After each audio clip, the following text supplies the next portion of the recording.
In the vastness of space, moons are often overshadowed by the planets they orbit, silent companions hidden in their shadows. But some of these moons are anything but ordinary. From worlds that may be made of metal, to invisible orbs orbiting rogue planets, to molten lava spheres lit by fire instead of sunlight, it challenges everything we thought we knew about how moons form, behave, and survive. With new discoveries pouring in from distant star systems and the James Webb Space Telescope poised to make history, we're entering an era where moons aren't just side characters, they're leading the story. These are the strangest moons in our universe. Kepler, 1625 Bi, the first potential exomoon ever detected. Astronomers found something so strange circling a faraway planet in 2017 that it caused one of the biggest arguments in the field of alien science. That was Kepler, 1625 Bi, which people called the Neptune, because it was about the size of Neptune. It would be the first exomoon ever found, and be very different from anything else we've seen.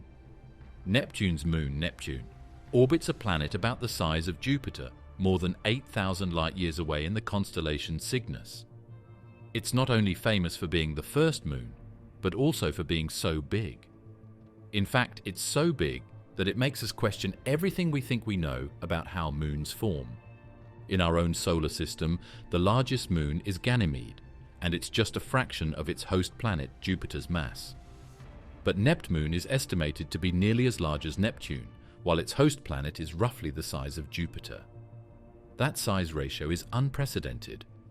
In our corner of the universe, such a pairing would be considered cosmically mismatched. So how did a moon that massive end up circling a planet rather than orbiting a star on its own? It's possible that Neptune didn't form around its planet at all. It could have been a trapped object, a body about the size of a planet that was pulled in by the gravity of a bigger neighbor in the early, chaotic stages of the formation of a planetary system. It's not likely to happen, but it could. That's also what makes Neptune so interesting. It might not be a moon by nature, but by chance. The evidence for its existence came from NASA's Kepler Space Telescope, which observes distant stars for tiny dips in brightness, a method known as the transit technique. When Kepler saw a large planet pass in front of its star, a second, smaller dip followed at an unusual interval. This hinted at the presence of a satellite trailing behind. The data was far from conclusive, but it was weird enough to deserve a second look. That second look came from the Hubble Space Telescope, which targeted the system again to refine the measurement. The Hubble data didn't confirm Neptune outright, but it reinforced the suspicion. What astronomers saw was a consistent timing irregularity, what's known as transit timing variation, TTV. This is essentially a gravitational tug-of-war between two bodies that subtly shifts when they pass in front of their star. And in the case of this system, the shift was best explained by a massive companion moon. Still, there is some doubt. Even though it's exciting, there isn't a lot of data. One of the main complaints is that the signal might just be a mistake in the data or a result of how the light was handled. We only have a few transits to go on right now, and claims that are out of the ordinary need proof that is out of the ordinary. Neptune is in a strange limbo until more studies can be made. It is a ghost moon that may or may not be real, but either way, it has huge effects. If Neptune is found, it will not only be a science first, but it will also change the way satellites are made. It means that big moons might be able to live around gas giants, even in other star systems. That makes a new type of exomoon possible. Worlds that are so big, they might have their own weather systems, atmospheres, and even moons. Just think about that for a second. A moon that has another moon. It's something we've never seen before. Then, there's the question of habitability. If Neptune is real and possesses a thick atmosphere, it could trap heat even at its great distance from its star. It may orbit within the habitable zone, where liquid water is possible. And if it has a rocky core, tidal heating from its host planet could provide enough energy to sustain a warm interior, even if its surface is cold. That makes it a potential candidate not just for water, but for life. There is also a psychic thrill to the find. We've dreamed for years of moons like Pandora from Avatar or Endor from Star Wars, green, habitable worlds that go around huge gas giants. Neptune is the most like one of those things we've seen in real life. It's not science fiction anymore, it's science that needs to be proven.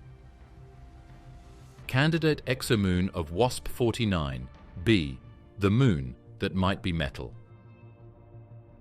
A cloud of sodium gas is one of the strangest signs of a moon outside of our solar system.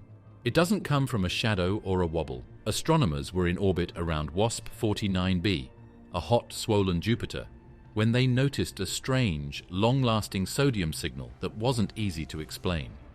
At those heights, the world is too hot for a top atmosphere full of sodium. Where did it come from? One idea, which is still being talked about, but is very strong, suggests something very strange. A metallic moon that might be molten, evaporating, and leaking air into space like a cosmic forge. This suspected satellite, often referred to informally as the sodium moon, isn't visible in transit data. It hasn't been photographed or confirmed through direct observation. Its presence is inferred from the chemical ghost it may have left behind, a cloud of sodium that floats around the planet and its star like a shimmering veil. Sodium is a light, reactive element, and it's often used in astronomy as a tracer. But in this case, it might be the fingerprint of a moon being cooked alive. WASP 49b is a gas giant so close to its star that it completes an orbit every 3 Earth days. The planet's atmosphere is intensely heated, ballooned outward by the radiation, and likely losing mass. That alone creates a dynamic, unstable environment. But the sodium cloud is offset, detached in space in a way that suggests it might not be coming from the planet itself, but from something orbiting nearby. Enter the moon theory.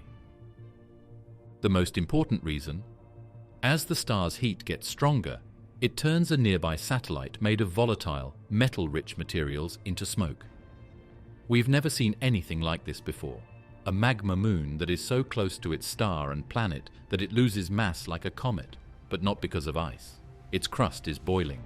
There may be a new type of moon if this one appears.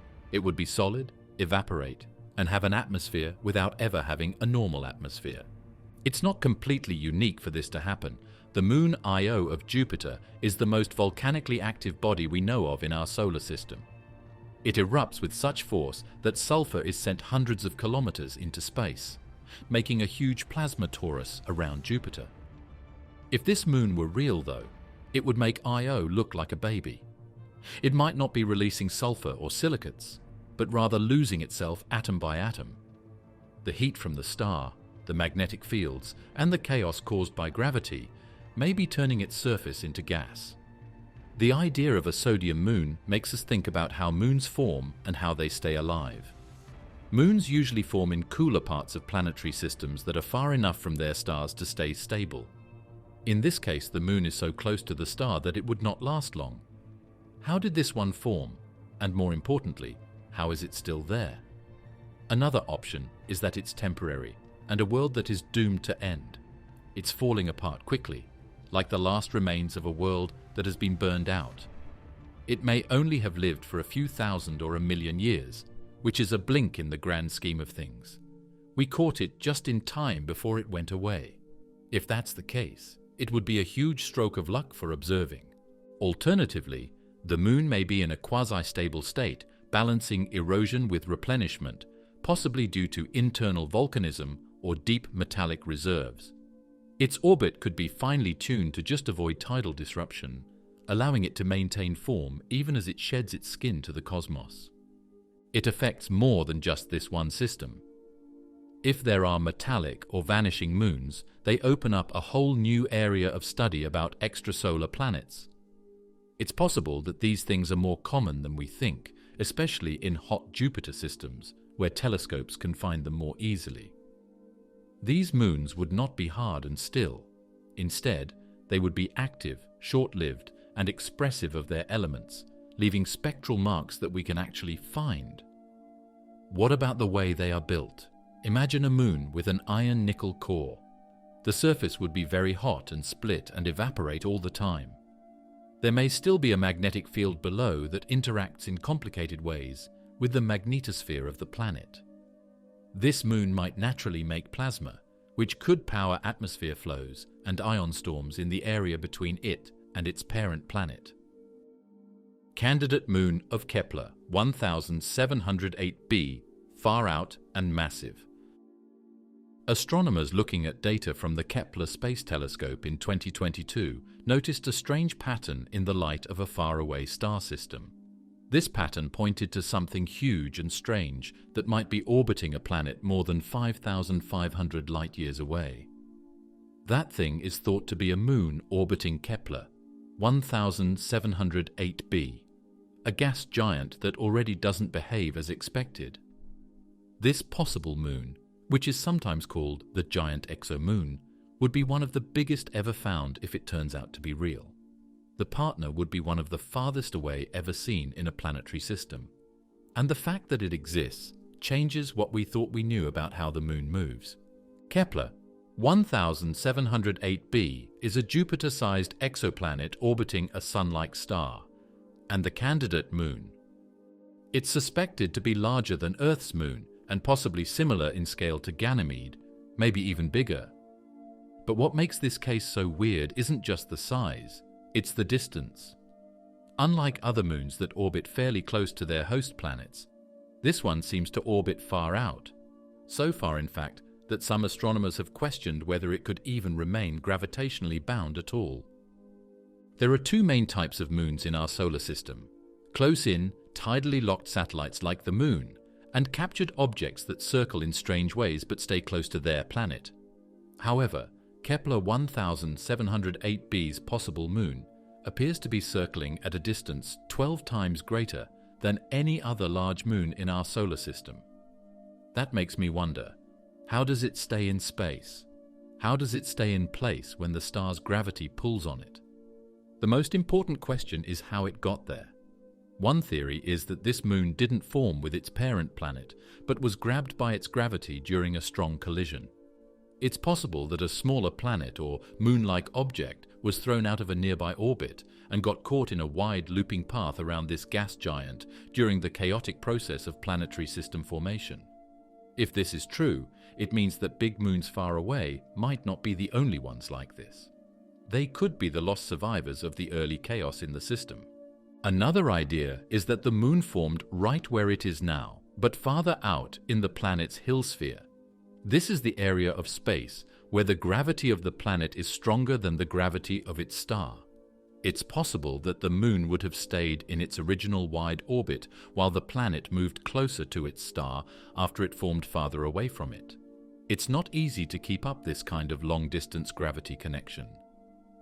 That moon would have to stay stable for millions of years without any big problems in order to stay whole. That could mean that this system has been extremely quiet for a very long time. How easy it is to find such a moon. It's hard to see most exomoons because they change the light we get from faraway stars in very small ways. But if the moon is big and its orbit is wide, it would change the time of transit and make it a little later or earlier when the planet passes in front of its star. That's exactly what scientists saw in the Kepler data. Light curve changes that were small but steady and couldn't be explained by the planet alone. The data from Kepler is incredibly sensitive to noise, and even the best algorithms can struggle with long-period systems. But this moon, if real, could be the first clear example of a massive exomoon in a stable, wide orbit. A moon that bends the rules of what's considered possible. What would a moon like that look like? Because it is so far from Earth, it might not be affected by tidal locking. This would give it a day-night cycle that is different from any other large moon we have seen. It might be able to support changing weather patterns if it has an atmosphere. And if it has water in it, even if it's just ice, it could have deep oceans below the surface that are kept warm by volcanic activity. It might be cold, but safe, quiet, but huge, since it is far from its planet's radiation belts and doesn't get too hot during high tides. There would be a lot of changes in how we think about planetary systems if Kepler 1708b's moon turns out to be real. It makes me think that moons might form or stay around in ways we haven't even thought of. It also brings up a new idea. Maybe some moons are more like rogue planets, teetering on the edge of stability and whispering of systems that broke all the rules but still managed to stay alive. PSR-B, 1620-26b's hypothetical moon, the zombie moon. In the deep of the constellation Scorpius, where there are many stars, there is a group of planets that look and feel more like an old spacecraft than a normal solar neighborhood. At its center is PSR-B 1620-26b, a planet that people call Methuselah because they think it is over 12.7 billion years old, which is almost 3 times older than Earth. The old planet isn't the only strange thing about this system, though. It sounds like something else. A possible moon, which is smaller, quieter, and maybe even stranger. It would be circling not only the oldest planet we know of, but also a strange pair of dead stars called a white dwarf and a pulsar. And if it's real, this spirit friend has been given the scary name, the zombie moon. Let's take a moment to think about how strange this setup is.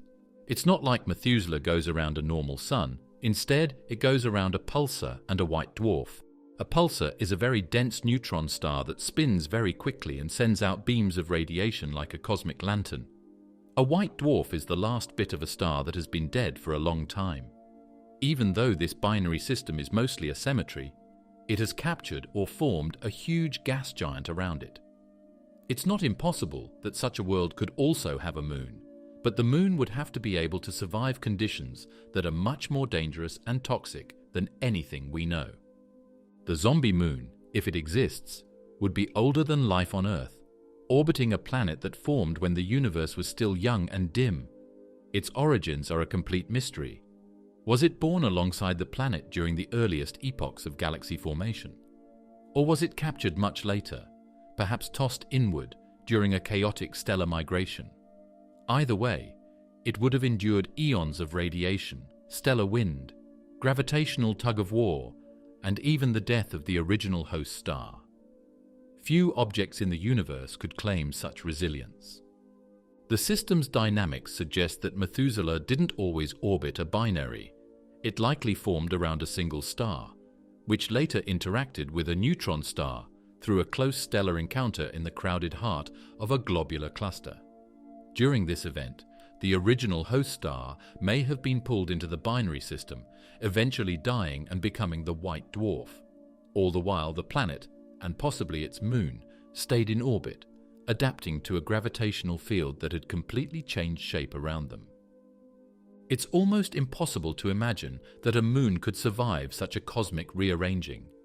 Being pulled into a binary system, especially one with a pulsar, should have been strong enough to tear a moon that wasn't tightly bound together apart. The moon might have been able to get through, though, if it had been big enough and tightly bound. That makes the zombie moon more than just a survivor. It's proof of how strong celestial bodies can be. It wouldn't be like any other moon we know of. Instead of getting warm light from a soft star, it would get gamma-ray flashes from the neutron star spinning around it, and bursts of ultraviolet radiation from the white dwarf. There would be no such thing as day or night. There would only be waves of energy moving across its surface. At night, the planet's faint glow could light up its side, mirroring pulses like a lamp flickering in the dark. What kind of stuff could that place be? Most likely not the normal carbon rock or water ice. The zombie moon would have to be thick, steady, and lifeless in order to last billions of years in a radioactive graveyard. It could be made of heavy metals or stripped-down planetary core material. Its surface is rough and cratered, and its orbit is bent from being pulled by its home planet and 2 other stars for a very long time. It might be more like an asteroid than a moon. Could the zombie moon have any kind of complexity? For example, could it have geological action, heat below the surface, or even the faint sound of chemistry? Most likely not in any way you know. But stories are hidden even in geologically dead worlds.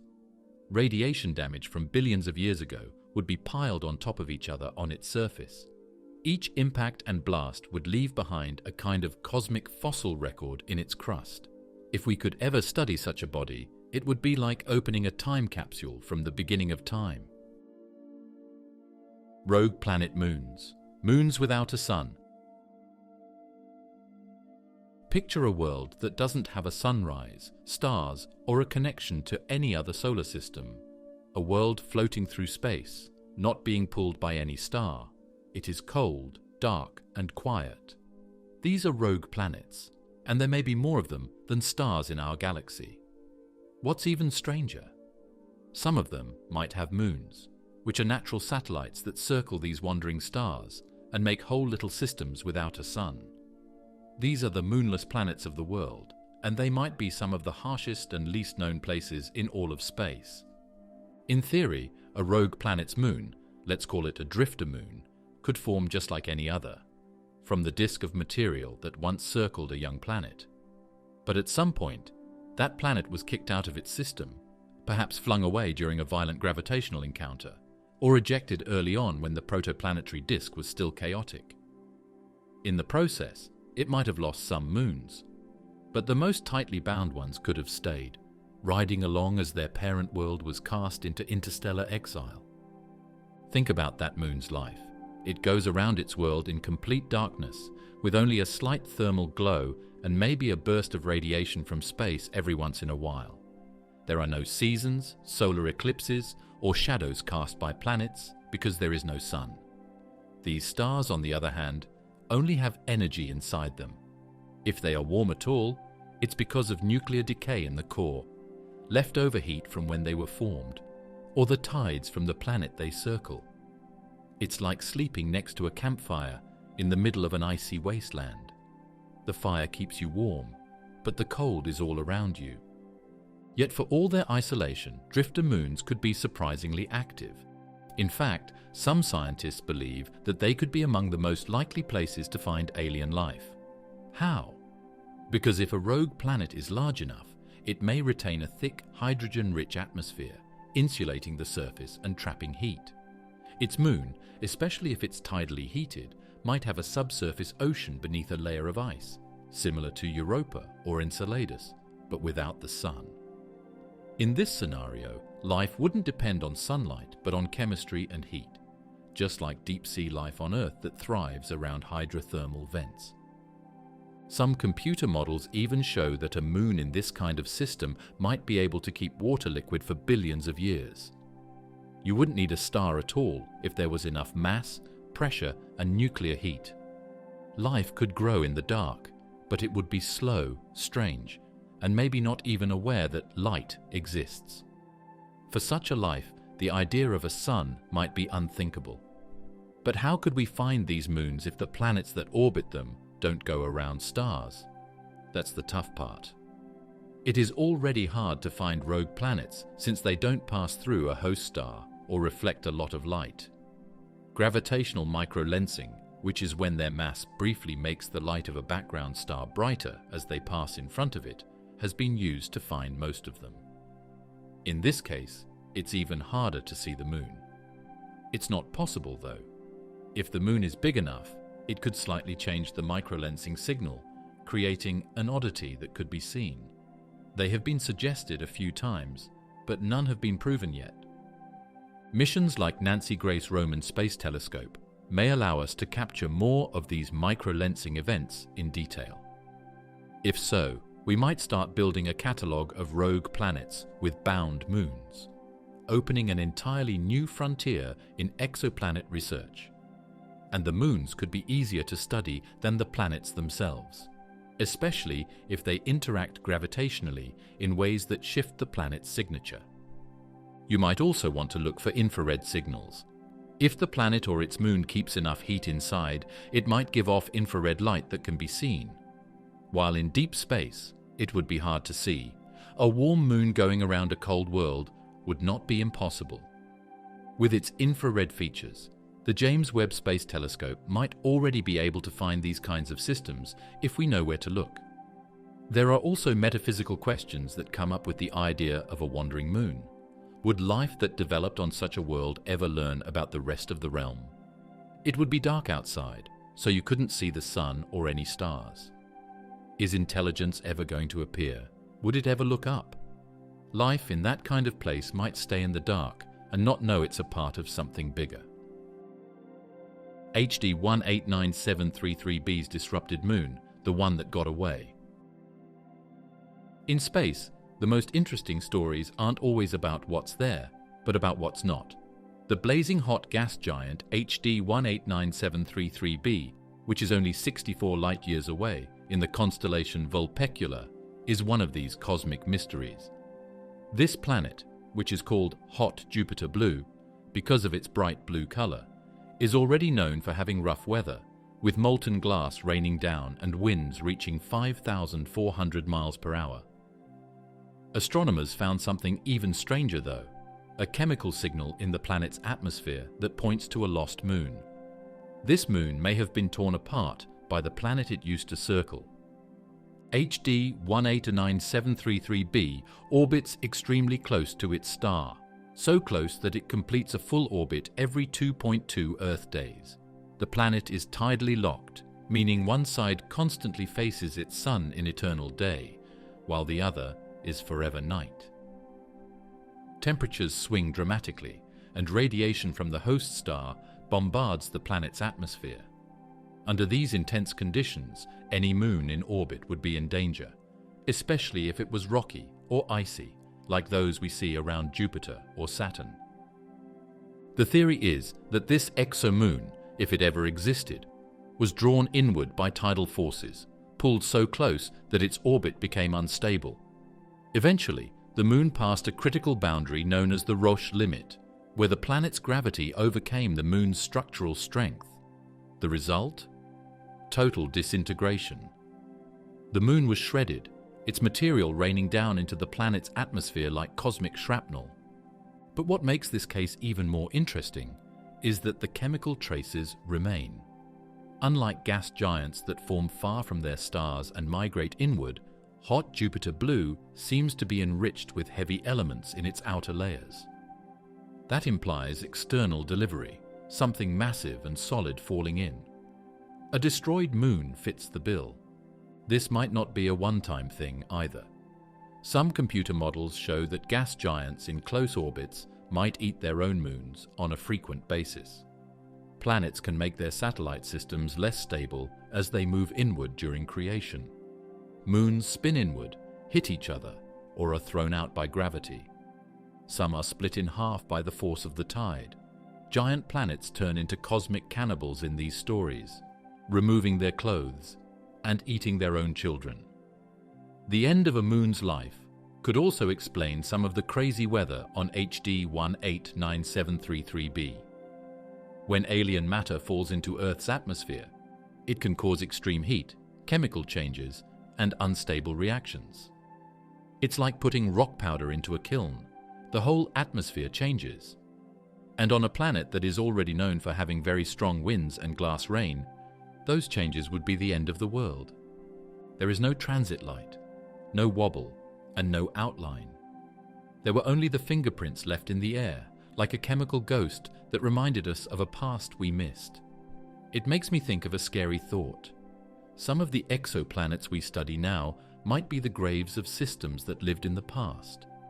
It's possible that whole moon families lived and then disappeared a long time before we looked at them through binoculars. Could this kind of damage happen often? Most likely. We may find similar chemical oddities, signs of rocks where they shouldn't be, as we find more hot Jupiters and study their atmospheres with tools like the James Webb Space Telescope. That might not mean that moons exist now, but that they did exist in the past, and were killed by the planets they served. It changes the way we think about planetary systems too. Moons are generally thought of as silent partners, following planets around in stable orbits. But in these kinds of extreme systems, they're like players in a high-stakes gravity game where they might not make it out alive. Some people may die violently, others may get away completely. Some, like HD 189733b's ghost moon, may leave behind just enough proof to let us know they were there. Moons of ultra-short period planets, scorched to the core. As far as extreme exoplanets go, ultra-short period planets are some of the strangest and most powerful.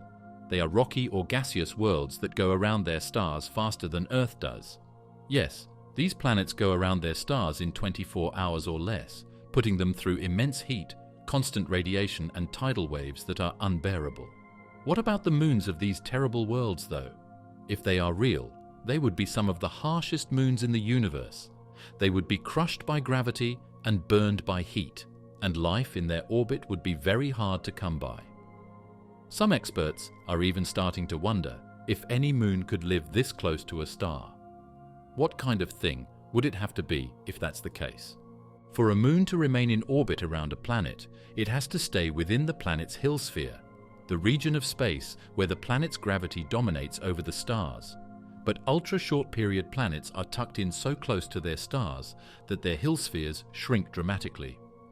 In many cases, they're just a few planetary radii wide, a cosmic tightrope for any would-be moon. That means most moons that once existed in these systems were likely lost long ago, either ripped away by the star's gravity or sent spiraling into the planet in a fiery death spiral. Still, the possibility of survivor moons remains. But these survivors wouldn't look like our moon. They'd have to be dense, compact, and possibly metallic, made of materials that can endure the intense tidal stress and stay gravitationally anchored.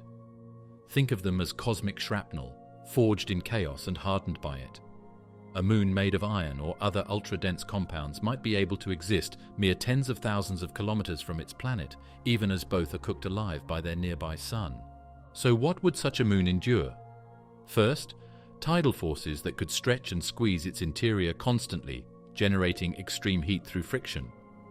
This effect, known as tidal heating, is what powers the volcanoes on Jupiter's moon Io. But in the case of a moon orbiting an ultra-short period planet, the heating might be so intense that the entire moon's interior becomes partially molten, with constant seismic activity and even surface reshaping. Then there's the heat from the star itself.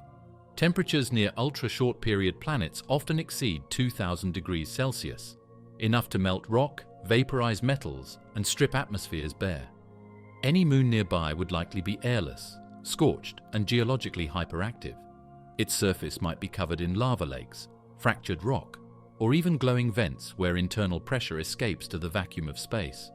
And what about the air? Almost certainly gone. In just a few days, the radiation from the stars would remove the gases. It's not just an empty wasteland, though. It is a dangerous world under attack, and the forces that form every rock are never-ending. Imagine a surface that is always changing. Mountains would rise and fall over hundreds of years, and nothing would stay the same. Could there be stars like this now? Perhaps. Even though we haven't found any for sure, computer models show that they might be right there. Too small to send out a strong transit signal, but big enough to change their planet's path or light curve in a subtle way.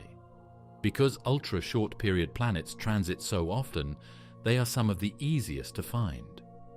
Now, scientists are looking for smaller signs that a moon might be there, like small changes in timing, small gravity pools, or transit depths that don't make sense. In some systems, we may already be seeing the after effects of lost moons. Certain ultra-short period planets exhibit unusual atmospheric chemistry, like unexpected concentrations of metals. One theory is that these materials could come from recently destroyed moons, torn apart by gravitational forces and absorbed into the planet's outer layers. If true, these planets are not only moonless, they're moon-eaters, still digesting the remains of their last companions. Another theory is that these moons could be in the process of dying right now, caught in a slow inward spiral that will end in a final plunge into the planet. During this death march, they would grow hotter, more distorted, and potentially generate detectable plumes or trails of material, much like comets. The hunt is on. As our telescopes grow more precise and missions like Plato and the James Webb Space Telescope refine our measurements, we may soon detect one of these elusive scorched moons. If so, it would offer a window into a kind of celestial environment we've never studied up close, a world that shouldn't exist, yet stubbornly does. moons of super-Earths, too close for comfort. One type of exoplanet we've found a lot of is a super-Earth. These are planets that are bigger than Earth but smaller than Neptune. They're usually made up of rocks and have thick atmospheres. But while the planets get all the attention, there's a question that hasn't been solved. Where are their moons? These huge, hard worlds should have even more than one if Earth can have one. Planets with bigger masses should have stronger gravity and be able to easily hold on to their moons. Even though there are hundreds of known super-Earths, we haven't found any known moons that circle them. Why? It might be too close for comfort for these worlds. Let's start by picturing a super-Earth that is between 2 and 10 times heavier than Earth. It's possible that these worlds will have strong magnetic fields, thick atmospheres, and strong physical forces. Not too big so they become gas giants, but just the right size for planets, big enough to keep their heat and plate tectonics going. These worlds might have seas, regions, and weather trends that are different from what Earth has seen. What do they have to do with stars, though? A great deal tougher. Many super-Earths orbit very close to their stars, often within a few days' orbital period. That means the gravitational influence of the star becomes significant, shrinking the planet's Hill sphere, the region where it can gravitationally dominate and hold on to satellites. In tight orbits, the Hill sphere might be so small that no moon can maintain a stable orbit. Even if a moon formed during the planet's early years, it may have been quickly lost, pulled into the planet or thrown into space by the star's tidal forces. Even in wider orbits, where moons could survive, the strong gravity of super-Earths poses a different problem. That same gravitational muscle might make moons vulnerable to tidal decay. Tidal forces can pull a moon inward over millions of years, eventually shredding it if it crosses the Roche limit, the point at which the planet's gravity overwhelms the moon's structural integrity. This is especially risky for large moons, which, counterintuitively, might be more unstable than smaller ones due to stronger tidal interactions. There are times when moons might not form at all. In the early stages of a super-Earth's creation, its extreme heat and violent accretion could turn into vapor pieces of matter that would normally stick together to make moons. Or, when planets move around in exoplanetary systems, which happens a lot, the moons might be taken away as the super-Earth falls toward its star. What would a moon around a super-Earth look like if it could stay alive? Most likely small, thick, and circling close to the planet, but not too close. It would have to stay stable in a small area between the Roche limit and the Hill sphere's edge. It's possible that the zone is only a few planetary circles wide, making it a very dangerous orbital balance.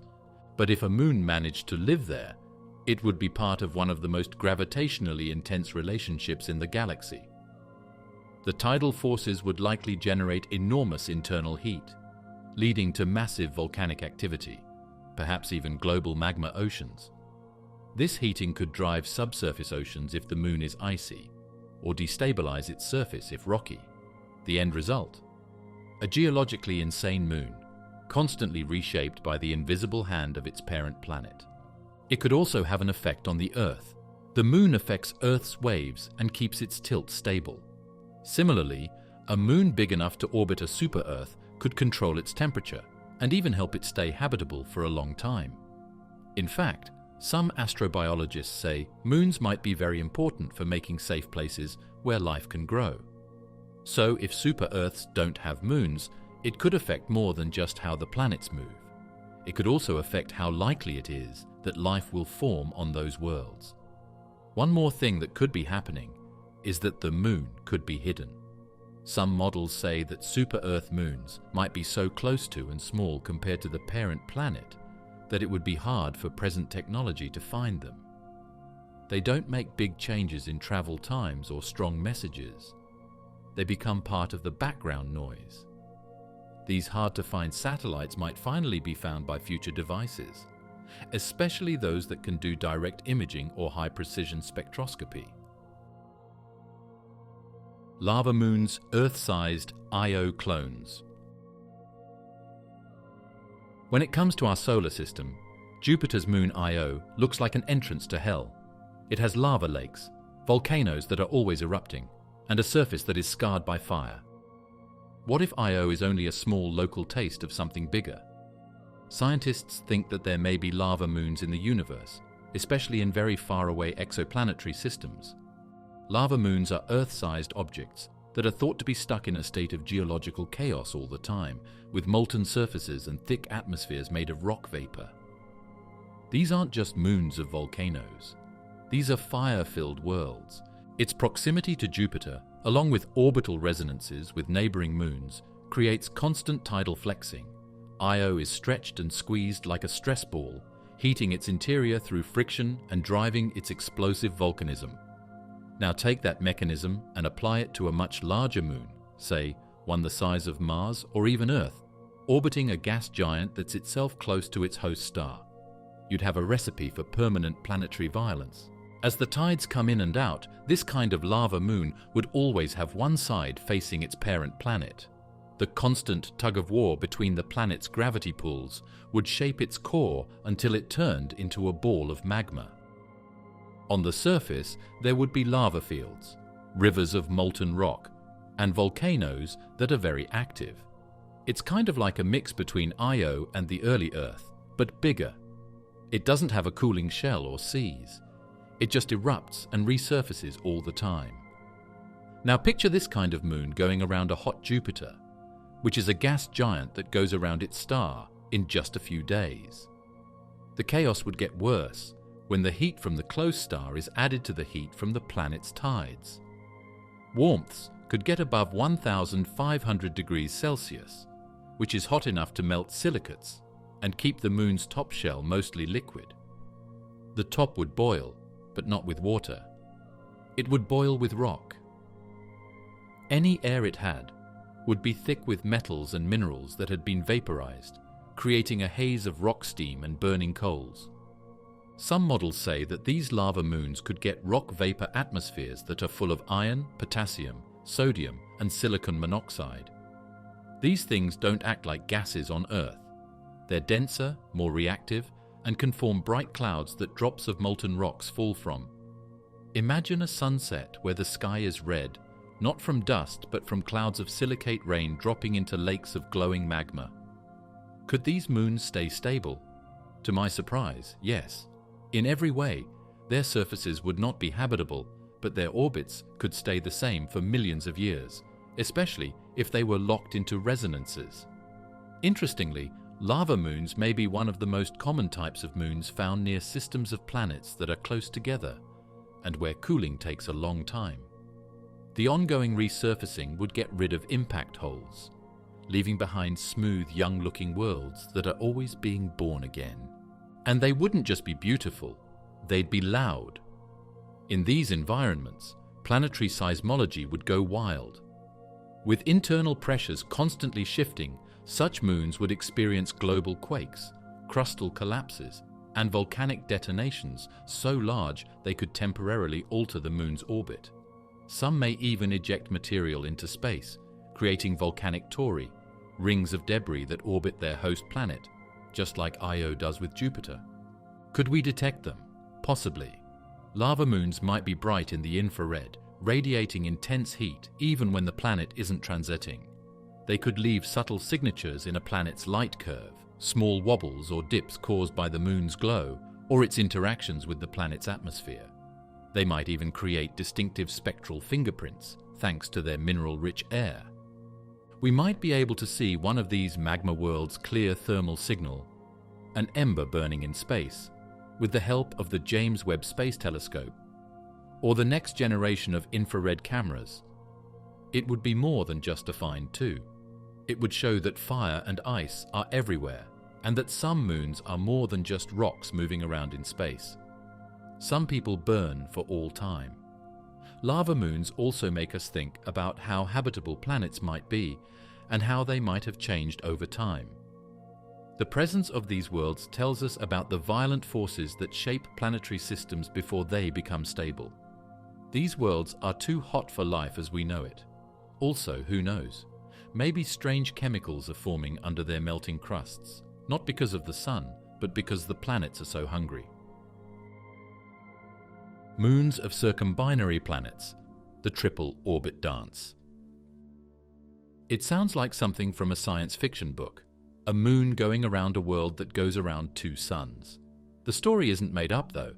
Experts think this may happen a lot in the world. The lives of these moons, if they exist, can only be described as a crazy balancing act in space. At all times, they have to deal with the dance of three gravity partners: their planet, the two stars that light up the sky, and the sun. When you enter the world of circumbinary moons, you'll find triple circles, tidal waves, and sunrises that flash. A planet in a circumbinary system goes around both stars in a big circle. Instead of going around just one sun like Earth does, it goes around both of them. Now picture a moon going around that planet. It has to stay attached to its host, even though two big stars moving around in their own orbits are pulling it in different directions all the time. The pull and push of gravity is constant, but it changes every day and hour based on where the stars are in their cycle. And that dance of gravity makes one of the most unstable places for a moon to live. Moon's path around the Earth could get longer and shake. Its days could get longer or shorter. Its seasons could change a lot, but not because of tilt, but because the energy from two suns was always changing. When one sun goes behind the other, it can make for a strange eclipse or a double morning on some days. Shadows would look weird and blend together. The night could come in stages. Astronomers have already discovered several circumbinary planets, like the famous Kepler 16b, sometimes nicknamed Tatooine, after the twin-sunned world in Star Wars. But no moons have been confirmed yet in these systems. Still, many researchers believe it's just a matter of time. After all, if the planet is large enough, especially a gas giant, it should be able to hold on to at least one satellite. But holding on is only half the challenge. The real question is, how long can a moon survive in this kind of chaos? Simulations show that moons can live, but only if they stay close to their parent planets. These two stars can take them away if they are too far from their planet. Earth's tides could tear them apart if they are too close. If they find the right distance, between 5 and 10 planetary radii, they might stay in the same place for millions of years. When one or both of these stars went behind the planet or behind each other, the eclipses on these moons would be complicated and often not happen at all. The sky over the moon would be a show of overlapped circles, warped shadows, and flickering patterns from the sun. And the seasons? Wild. A planet orbiting two stars already experiences irregular heating cycles as the stars move in their mutual orbit. For the moon, these effects are compounded. One hemisphere might receive steady warmth while the other suffers from irregular freeze-thaw cycles. Life, if it emerged, would need to adapt to constantly changing conditions, or perhaps thrive in subterranean environments where external chaos is muffled. There's also the issue of tidal locking. In most stable moon systems, the satellite eventually becomes tidally locked to its planet, always showing one face. But in circumbinary systems, the competing gravitational forces might prevent or distort tidal locking, resulting in unusual rotational behaviors. A moon could end up with a chaotic spin, never settling into a stable day-night rhythm. Would such moons be detectable? Eventually, yes. Circumbinary planets already produce unique light curves due to their unusual transits. A large moon would add more complexity, slight dips, shadows, or gravitational nudges detectable with high-precision instruments like JWST or future observatories. In fact, the transit timing variation, TTV method, may be especially promising in these systems, since even small moons can subtly shift the timing of a planet's passage in front of its stars. More and more people are interested in whether or not these moons could support life. In theory, a moon in the habitable zone of a twin system that orbits a gas giant could support liquid water, especially if it gets its power from the tides. Even though things are crazy, the moon might benefit from a long-term energy budget because twin stars tend to burn more steadily over long periods of time. These stars would be beautiful to look at. There are two suns, each a different size and color, rising and setting in strange shapes. Planets with rings that cast shadows on two skies. During an eclipse, one sun goes behind the other, and then the planet moves across both of them. It would be a sky with changing shapes and time that is not like anything on Earth. NESO of Neptune, the most distant moon in the solar system. A solar system full of moons in tight orbits that all rotate in a straight line has one object that doesn't follow any of the rules. Meet NESO, the farthest known moon of Neptune. It may be one of the weirdest natural satellites circling any planet in our solar system. NESO isn't like most moons, which like to stay close to their planets. It drifts so far away from Neptune that it takes over 26 Earth years to make one circle. To give you an idea, it's about 200 times farther away from Neptune than the moon is from Earth. It's possible that NESO wouldn't even be called a moon if it were any farther away. NESO is part of a special group called irregular moons, natural satellites with large, tilted, and often eccentric orbits. These moons are thought to be captured objects, likely born elsewhere in the solar system and snared by a planet's gravity at some point in deep time. But NESO takes irregularity to the extreme.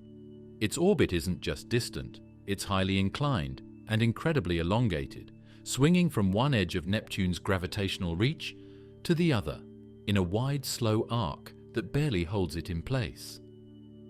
At just about 60 kilometers wide, NESO isn't large or particularly impressive in appearance. In fact, it's so small and far away that it wasn't discovered until 2002 by astronomers using ground-based telescopes with high-powered imaging. But what NESO lacks in size, it makes up for in sheer orbital weirdness. Its path around Neptune is so distant and slow that some astronomers have questioned how it manages to stay gravitationally bound at all, especially with the Sun's pull not far behind. The fact that NESO probably didn't form near Neptune makes it even more interesting.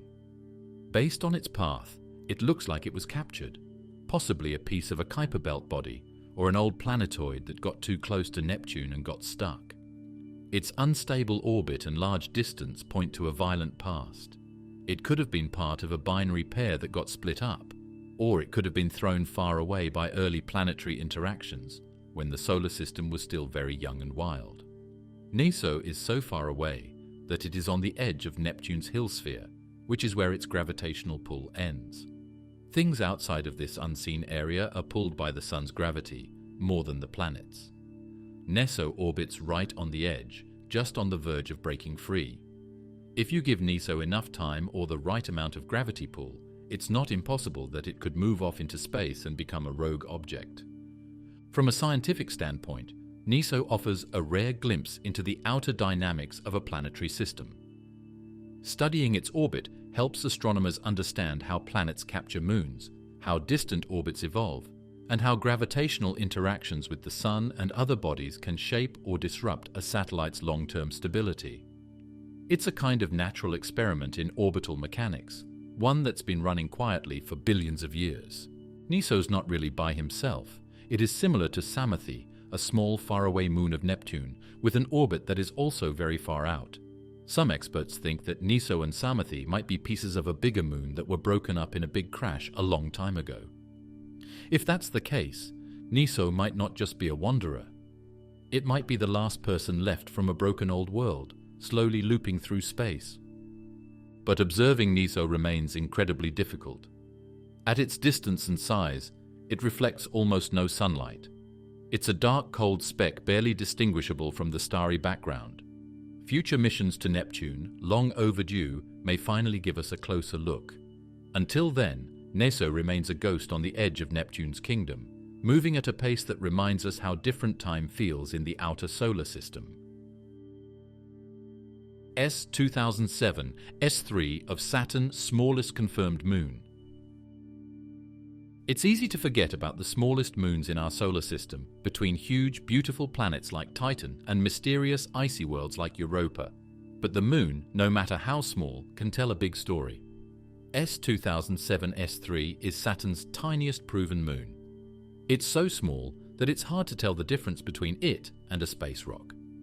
At first glance, this little satellite, which is only about 2 kilometers wide, might not seem very impressive. But what it lacks in size, it makes up for in cosmic importance. Discovered in 2007 using the Subaru telescope in Hawaii, S2007S3 is one of many faint, irregular moons orbiting Saturn far from its main rings. Unlike the large, spherical moons that dominate textbooks, this one is probably jagged, lumpy and cratered, more asteroid than moon in appearance. It's too small to be round, and its gravity is too weak to hold an atmosphere or even reshape its own contours. It's a remnant, a leftover, a shard from the ancient past of the Saturnian system. Even though it doesn't stand out, this moon is very important to how we think about moons in general. The finding of S2007S3 helped us think about what a natural satellite really is. Where does the line end? How little can a moon be and still be called a moon? It is technically possible to track and prove that S2007S3 is in orbit around a planet because it is not affected by Earth's gravity. But the moon's size makes me think about what it means to be a moon. When does a satellite turn into a caught rock or just a piece of space junk that stays in place? I find its rotation even more interesting. About 20 million kilometers away, S2007S3 goes around Saturn in a very rough backwards orbit. That means it spins in the opposite direction of Saturn, which is a clear sign that it wasn't made with Saturn, but was caught by it.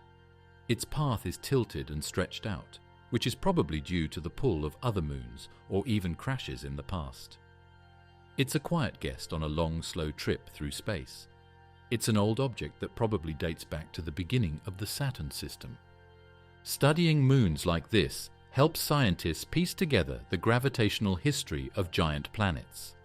Saturn has more confirmed moons than any other planet, and most of its small irregular satellites are believed to be fragments from larger moons or asteroids that wandered too close.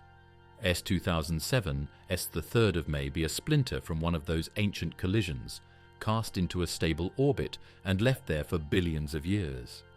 What's particularly interesting is that objects this small are incredibly difficult to detect. It took high-powered telescopes and long-term observation to confirm S2007S3 as a moon. It reflects almost no sunlight, likely due to a surface darkened by radiation and space weathering, and it's so faint that it blends in with background stars. In fact, there may be dozens or even hundreds more moons like it orbiting the outer planets, waiting to be found.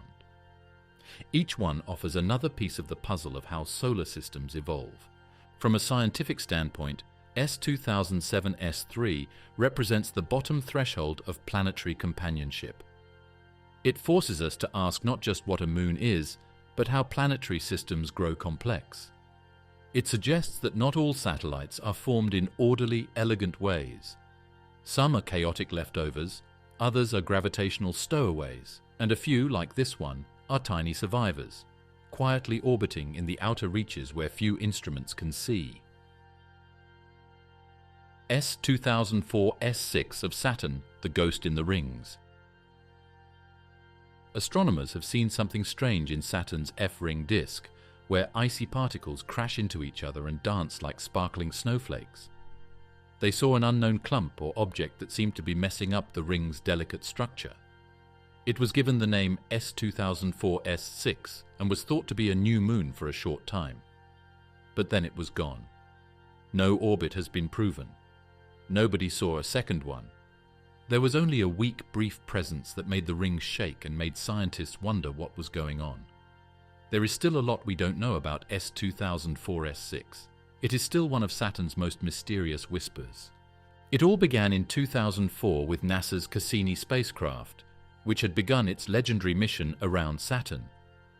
As it captured high-resolution images of the planet's rings, Cassini detected a disturbance in the F-ring, a narrow, twisted band of icy debris just outside the main ring system.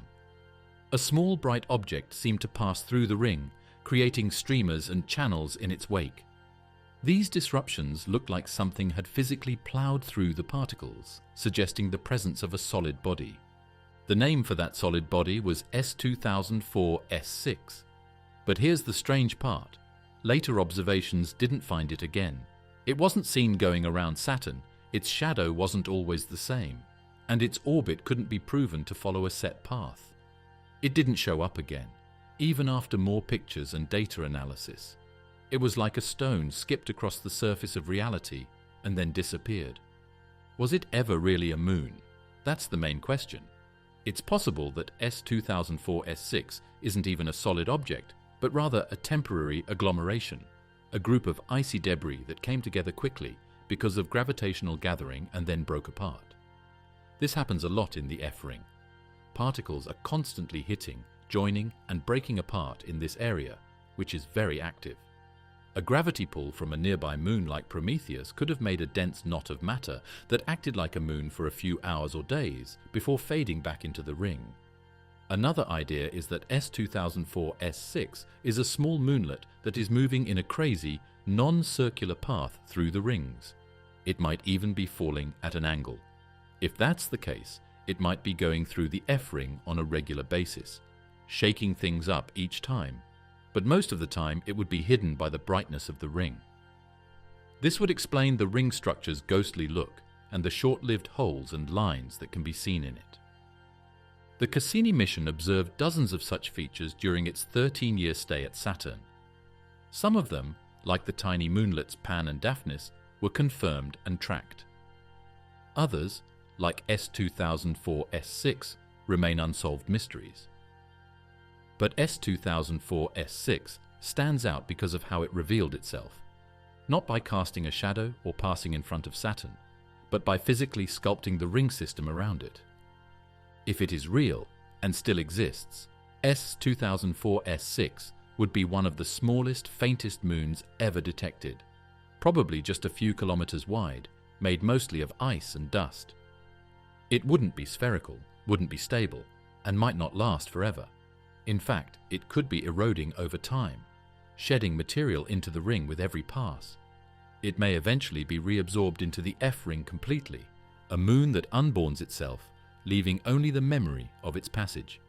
Because it is temporary, S2004-S6 is one of the most strangely beautiful ideas in planetary science. A moon that might not have been fully made at all, a guest from the noise, a wave on the edge of how beautiful Saturn is. That may be why it has caught people's attention so much, even more than bigger, better-studied moons.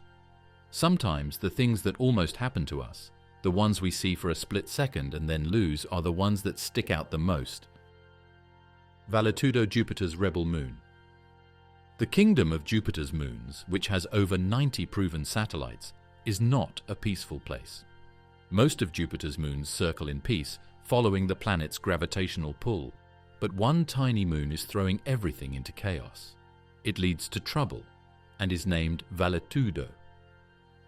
As Valetudo orbits the gas giant in the opposite direction, retrograde, while going straight through lanes of prograde moon traffic, it is like a careless driver on the highway going the wrong way. The moon is small, moves quickly, and stands its ground. It shouldn't be there. It does, though. Discovered in 2016 and confirmed in 2018, Valetudo is only about 1 kilometer across, barely big enough to be called a moon at all, yet what it lacks in size, it makes up for in danger. Most of Jupiter's small retrograde moons orbit far out, in wide arcs angled away from the main system, keeping their distance from inner prograde moons.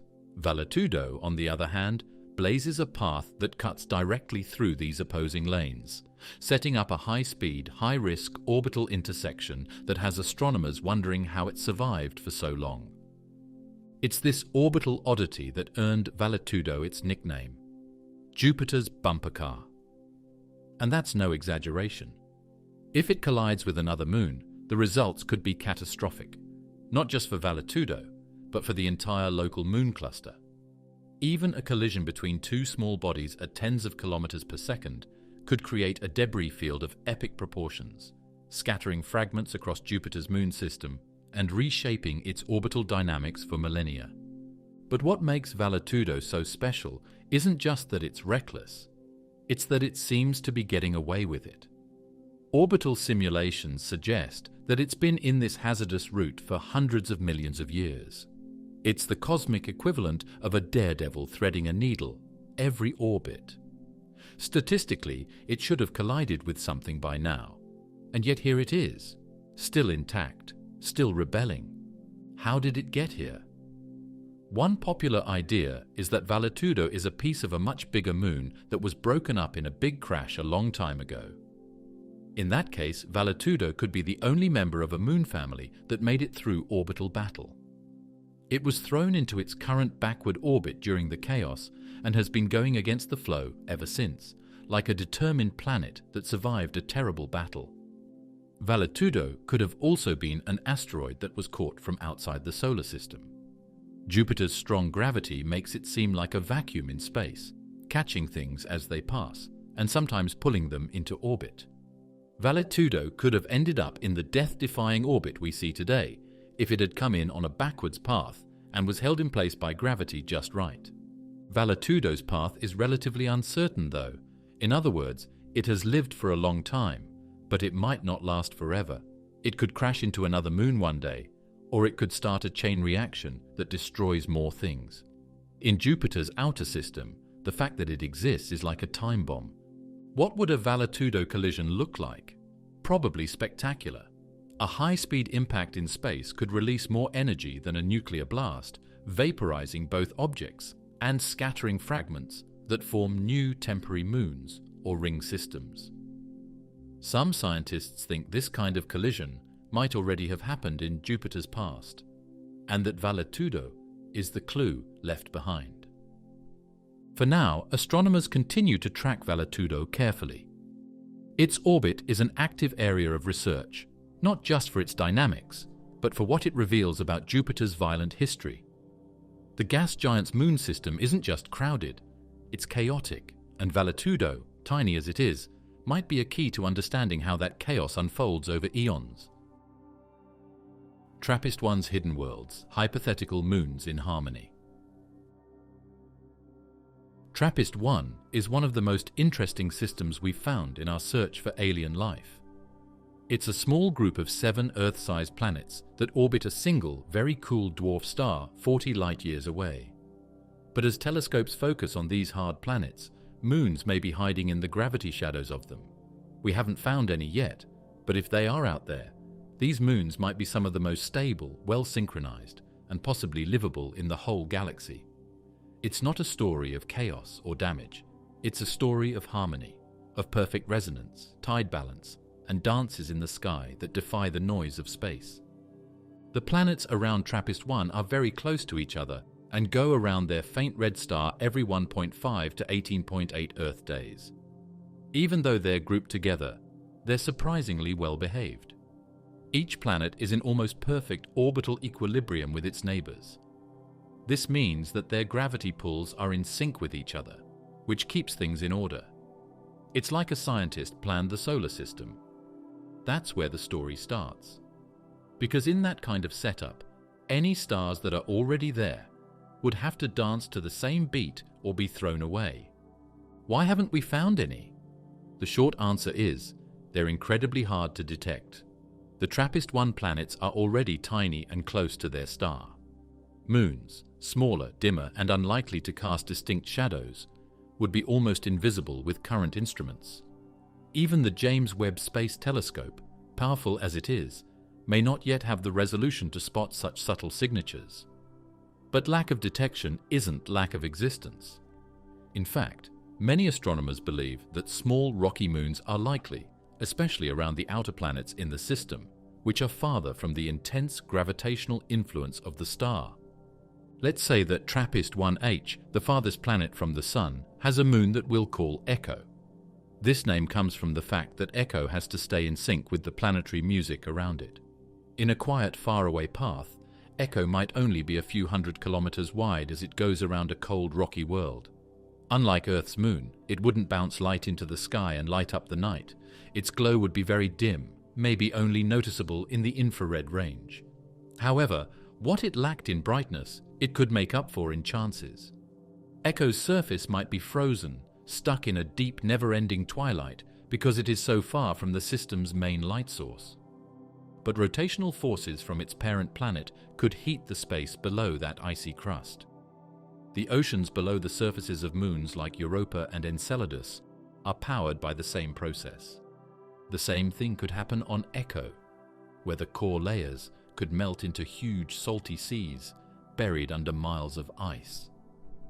Water, heat, and rocks are the three things that make a place habitable. Now multiply that by the number of planets in the system. If each outer planet hosts even one Echo-like moon, the TRAPPIST-1 system could have more habitable real estate than our entire solar system. And because of the tight orbital resonance between planets, these moons wouldn't just orbit randomly. Their own movements would likely be influenced by the gravitational ballet of the entire system, creating patterns of tidal heating and orbital migration that stabilize over billions of years. That's the part that really makes you think, the idea of multi-body tidal harmony, in which the star, moons, and planets all affect each other in a perfectly tuned system. Echo wouldn't be by itself. It would be a part of a bigger dance of gravity that would be linked together. And that balance could make weather reliable, keep temperatures stable over time, and create conditions where life might have time to start and grow. One more interesting thing about these moons is that they might be easier to protect from dangerous radiation. It is a red dwarf, and red dwarfs are known for having strong star flares. The planets may be weak, but a moon below the surface with a thick layer of ice could be safe, like a bunker for life that is out of harm's way. That life might never make it to the surface if it evolved there.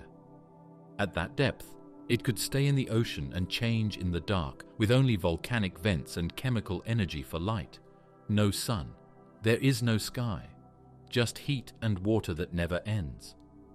Some researchers have even proposed that these moons, if they exist, could be detected indirectly. Transit timing variations, TTV, and transit duration variations, TDV, are tiny irregularities in how planets pass in front of their stars. A moon, by tugging on its planet, would shift the transit ever so slightly. If we gather enough transits, hundreds or even thousands, we might find the fingerprints of Echo and others like it, hiding in the data. Titanium worlds, the industrial giants. Some moons sparkle, a few burn. But what if some moons were so heavy, dense and charged with electricity that they didn't feel like natural satellites at all? Instead, they might feel like old machines from a society that no one knows about.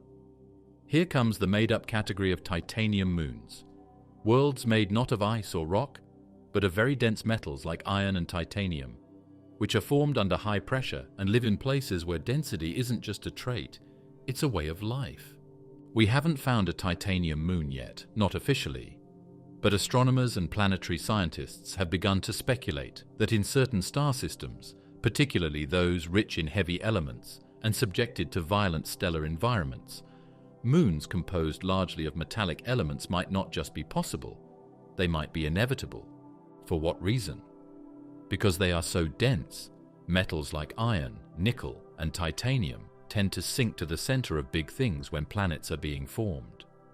If the system is violent enough and early planets and moons often collide, the cores can be blasted apart, thrown into space, and then reaccreted into smaller, heavier bodies. This process may leave behind moons that are basically the bones of dead worlds. A titanium moon, nicknamed Forge by some speculative researchers, would be dense enough to resist the tidal forces that shatter ordinary moons. It could orbit extremely close to its parent planet, even one under intense gravitational and stellar stress. Where icy moons would be torn apart, Forge would endure, compressed, layered, and magnetically alive. Think about a moon whose surface shines like metal that has been polished in the light of a very hot star, a crust that has lines of melted titanium oxide all over it. Nothing to feel, dust-free. There was only polished regolith spread out over a body that was so thick that a person could only jump a few centimeters. Even when it was small, Forge would feel like a heavy anvil in space that wouldn't move or let you off the hook. But the most interesting thing about it is not how it looks, but how it behaves electromagnetically. A moon with a lot of titanium that orbits inside the magnetosphere of a planet would cause strong impacts. It could start electrical currents as it goes through the magnetic field, which could lead to auroras, plasma trails, and maybe even electromagnetic storms in the space between the planet and the Moon. It's like Io, but its core is made for a battleship, and its atmosphere is full of charge.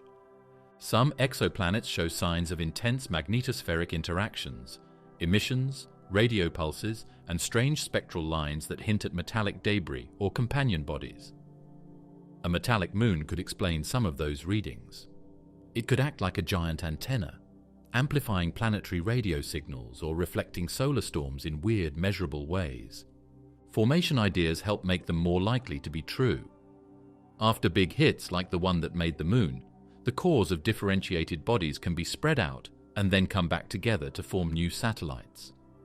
A big, iron-rich planet could get hit by the right kind of object, and its titanium core could be thrown into space and stuck there, turning it into a moon made not of shell, but of heart. And what about staying alive? Normal moons are destroyed by tides when they are close to gas giants or other objects in their orbit, but Forge could fight back. Because it has a high tensile strength, it can handle changes that would break rock apart. As it got closer to the center of a star, it could go deeper into the gravity wells of planets and still stay together. It would be like a black box on the Moon, strong, thick, and safe from danger. If such moons exist, where should we look? Metal-rich star systems, particularly those with high concentrations of refractory elements, are prime candidates. Systems where collisions are frequent, where planets are migrating inward, and where gas giants roam close to their stars. These environments are chaotic, but they're also moon factories for the exotic and extreme. Detection won't be easy. Forge wouldn't reflect much light unless polished by erosion. It wouldn't show strong transit dips unless it were unusually large. But its mass, its gravity, could betray it. A moon made of titanium would weigh more than a rock of equal size. That means it would exert a stronger gravitational tug on its planet, changing transit timings and possibly creating a unique orbital signature detectable with enough data. There is even a hint of mystery beyond natural formation.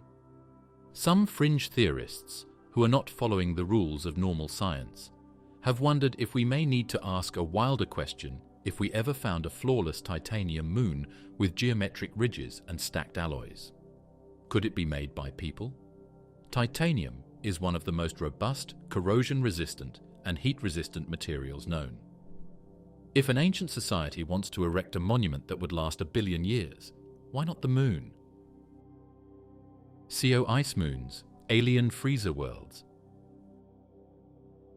When we think about frozen moons, we picture things we know, like Europa's shattered ice plains, Enceladus's geysers, and Triton's nitrogen frost. There are, however, colder areas, places that are stranger, places where water ice doesn't rule because it's too warm. In the coldest parts of space, when starlight is but a rumor, a new sort of moon might develop. One made with carbon monoxide instead of water, black as a jet, weak, and scary in every way. These theoretical bodies, often referred to as CO ice moons, represent a class of frozen satellite that could exist in ultra-cold environments, far beyond the frost line of most star systems, or around planets orbiting dim red dwarfs, or even rogue gas giants lost in interstellar space. In these places, water freezes too early to be useful.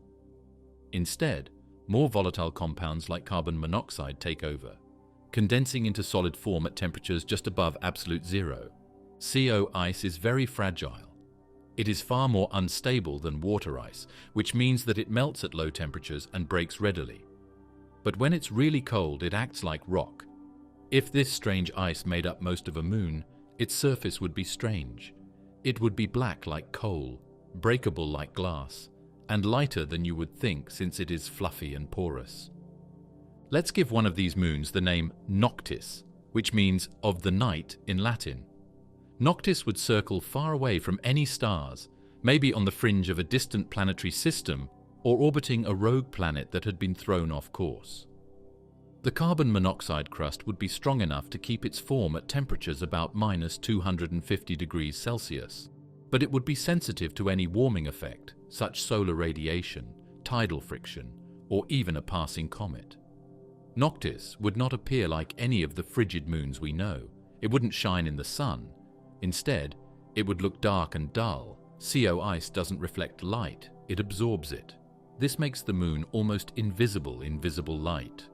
From space, Noctis would look like a stealth world, a shadow that is hard to see against the blackness around it.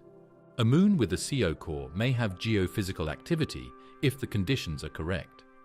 If it had a stony or metallic core, heat from radioactive decay may warm the inner layers, which would cause pressure differences that break the fragile CO crust.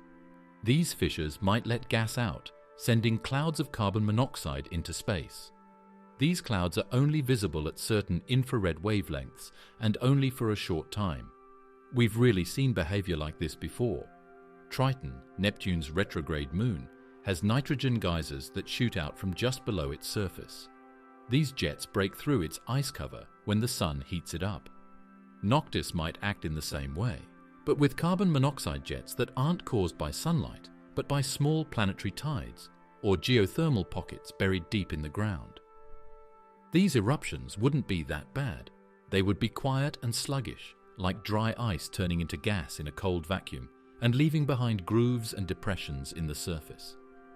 Formation theories suggest that moons like Noctis could coalesce in the outer reaches of planetary disks beyond where water, ammonia, and methane condense. If a gas giant forms in this region or migrates there later, it could gather small satellites made of these more volatile compounds. Carbon monoxide, abundant in star-forming clouds, would solidify into icy chunks, merging under gravity into fragile moons. Over time, these moons could evolve complex surface chemistry, as cosmic radiation and micrometeorite impacts trigger reactions between CO and other volatiles. But what really makes a planet a wildcard is its habitability, not its surface life. I'm talking about its subterranean chemistry. If a CO moon like Noctis had adequate interior pressure, carbon monoxide might react with small amounts of other elements to make prebiotic molecules. It wouldn't be the chemistry we know that happens in water. It would be something else. Something that is sluggish, frozen, and maybe lasting. If life existed, it would be completely different, depending on chemical gradients and very sluggish energy transmission in a world without light. We haven't been able to confirm a CO ice moon yet. But there are spectroscopic indications near frigid exoplanets and faraway Kuiper belt objects. Some trans-Neptunian bodies, such as Sedna or 2005 FY9, have complex ices on their surfaces, such as carbon monoxide. If a planet had caught these faraway things, instead of letting them drift, they may have formed moons. Noctis may be a cousin of these wandering corpses, a kid of darkness, gravity, and unstable chemistry. Detecting a moon like Noctis would require sensitive infrared telescopes capable of spotting heat signatures from objects barely warmer than space itself. The James Webb Space Telescope, with its deep cold detectors, may one day glimpse such a world. But even then, it would be hard. Noctis wouldn't shine, it wouldn't move quickly. It would blend into the void, a frozen whisper of a satellite. Crystal moons, transparent giants under pressure. If you were on the moon, you could view the stars from underneath your feet. Not because there isn't enough land, but because the ground itself is see-through. There are layers of solid crystal underneath you that bend light like an extraterrestrial diamond. The light from a faraway planet shines down through the ice above you. Welcome to the universe of crystal moons, which are made up of hypothetical worlds that are so compressed, clean and frigid that their structure becomes obvious. These moons haven't been found, but the physics behind them is startlingly real. Under extreme pressure, water ice doesn't stay fluffy and white. It transforms into exotic crystalline phases, some of which are denser than rock and potentially transparent as glass. Scientists have already catalogued multiple ice phases in labs: Ice 2, Ice V, Ice 6, Ice 7, each one more compact than the last. And deep inside large icy moons, these exotic forms likely exist. But what if a moon was made almost entirely of this material? Clear, crystalline ice formed under relentless pressure. We may call this made-up world glacial, which is a name that fits something that is both a gem and a celestial body. Glacial would have to be huge, bigger than the moon and maybe even the size of Mars, and very cold. It would also have to go through a lot of internal compression, which may come from its own gravity or from strong tidal pressures from a neighboring planet. That pressure might change regular ice into its strange crystalline forms by squeezing out air bubbles and other flaws until all that is left is a clear, diamond-hard lattice. From space, glacial might look like a giant frozen marble, a sphere glowing faintly with internal reflections, catching starlight and planetary auroras like a cosmic chandelier. Light wouldn't just bounce off it, it would bend, splitting into spectral halos as it passed through layers of pure pressurized ice. To any observing telescope, the moon might sparkle and warp in strange, fluctuating patterns. It would look alive, not because of movement, but because of optical illusion. The thought of a clear moon opens up strange possibilities. A base under glacial's surface wouldn't need skylights. The light from the sun or stars might go right through the icy ceiling. A spacecraft that orbits glacial could be able to view all the way to the surface and even deeper, like looking through a huge frozen telescope. But how might a moon like that come to be? There are a few things that may happen. The first step is easy. Find a big ice body in a cold section of the galaxy, add enough mass to have gravity pull it together, and then let time do the rest. The outer ice gets clearer and tougher as it recrystallizes under pressure over millions of years. No volcanoes, no melting, it just slowly freezes into a clear state.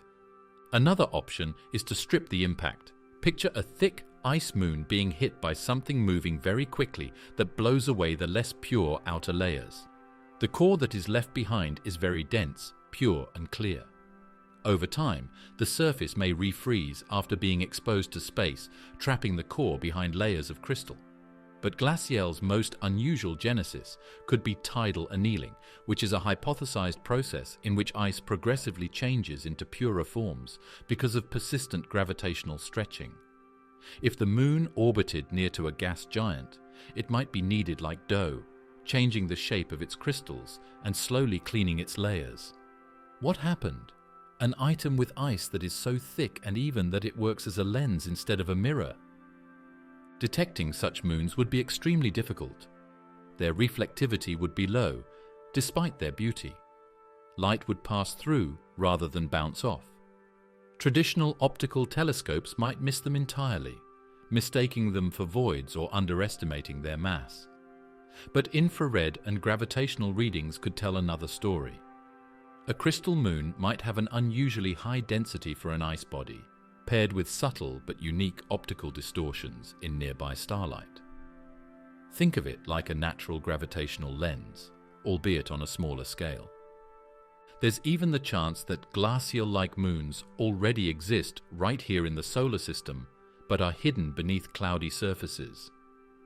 Deep inside Ganymede or Callisto, miles below the surface, there could be pockets of crystalline ice, slowly forming under pressure.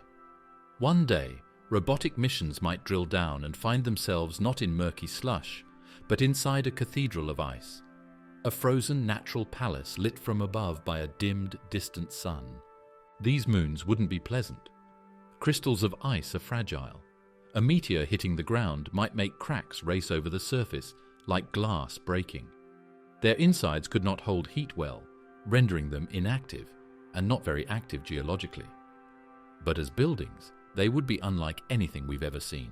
Huge, clear, and quiet. And maybe that's what makes them so scary.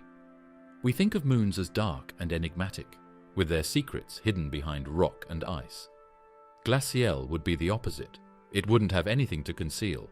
The moon shows you everything, from the crust to the core, in a peaceful, refracted silence. Helium rain moons. The weather is not okay. Helium rain would be a lot crazier than hurricanes, snowstorms, and volcano lightning. Not drops of water or dust storms, but thick metallic rain that falls through gas layers like diamonds in water. Welcome to the world of helium rain moons. These are hypothetical moons that circle gas giants so big and hot that their atmospheres break apart into strange layers of hydrogen and helium. And what happens when the balance shifts? The helium doesn't rise, it drops. This isn't just speculation.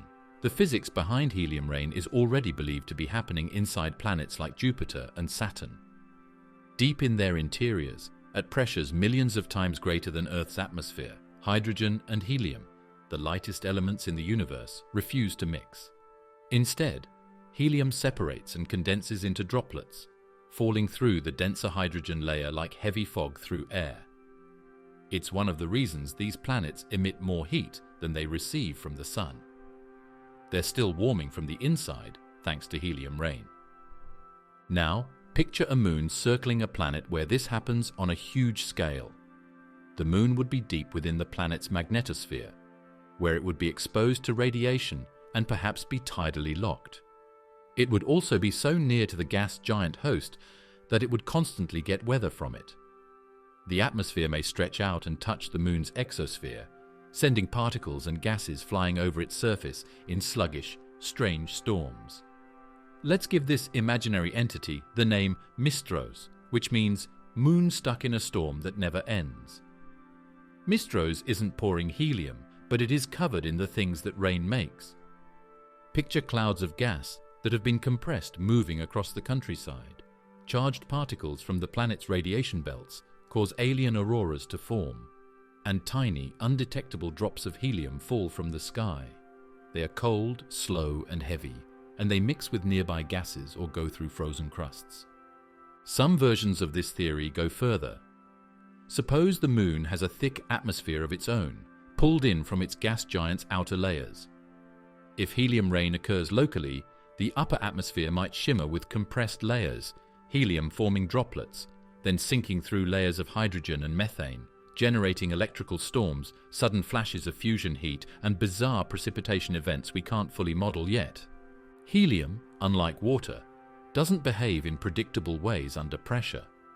As it condenses, it could destabilize local temperatures, triggering convection currents that ignite storm belts around the moon's equator. These belts could persist for centuries, giant rivers of descending helium, whipping the moon's atmosphere into bands of chaos and glass-smooth calm, like Saturn's jet streams on steroids. What would Mistros look like from space? Probably nothing like our familiar moons. Its surface might be obscured entirely by clouds of chemical haze, refracting starlight into sickly yellows and eerie blues.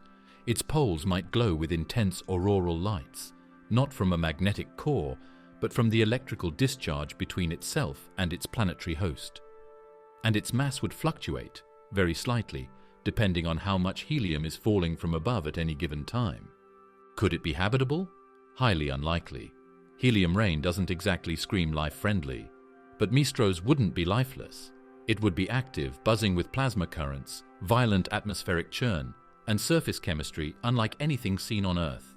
Its geology would be shaped not by tectonics, but by bombardments of helium droplets, compressing and eroding its surface over time, an atmosphere sculpted not by wind, but by falling elements. It would be hard to find a moon like this, but not impossible. Instruments like the James Webb Space Telescope could be able to find spectral abnormalities in a planet's exosphere, which are areas where helium is present in higher than normal amounts.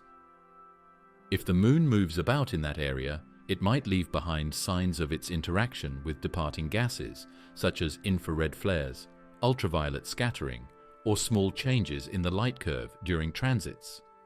There is also an unusual chance of a helium lake. If the temperature and pressure are exactly perfect, Mistros could have places where helium gathers in liquid form, trapped in depressions or behind clear crusts. It would seem like a mirror, quiet, colorless, and thick. A liquid that doesn't move yet makes a low-frequency hum that you can't hear. A lake of the lightest noble gas, sitting in a crater made by violent events on other planets. Retrograde exomoons, backward and bizarre.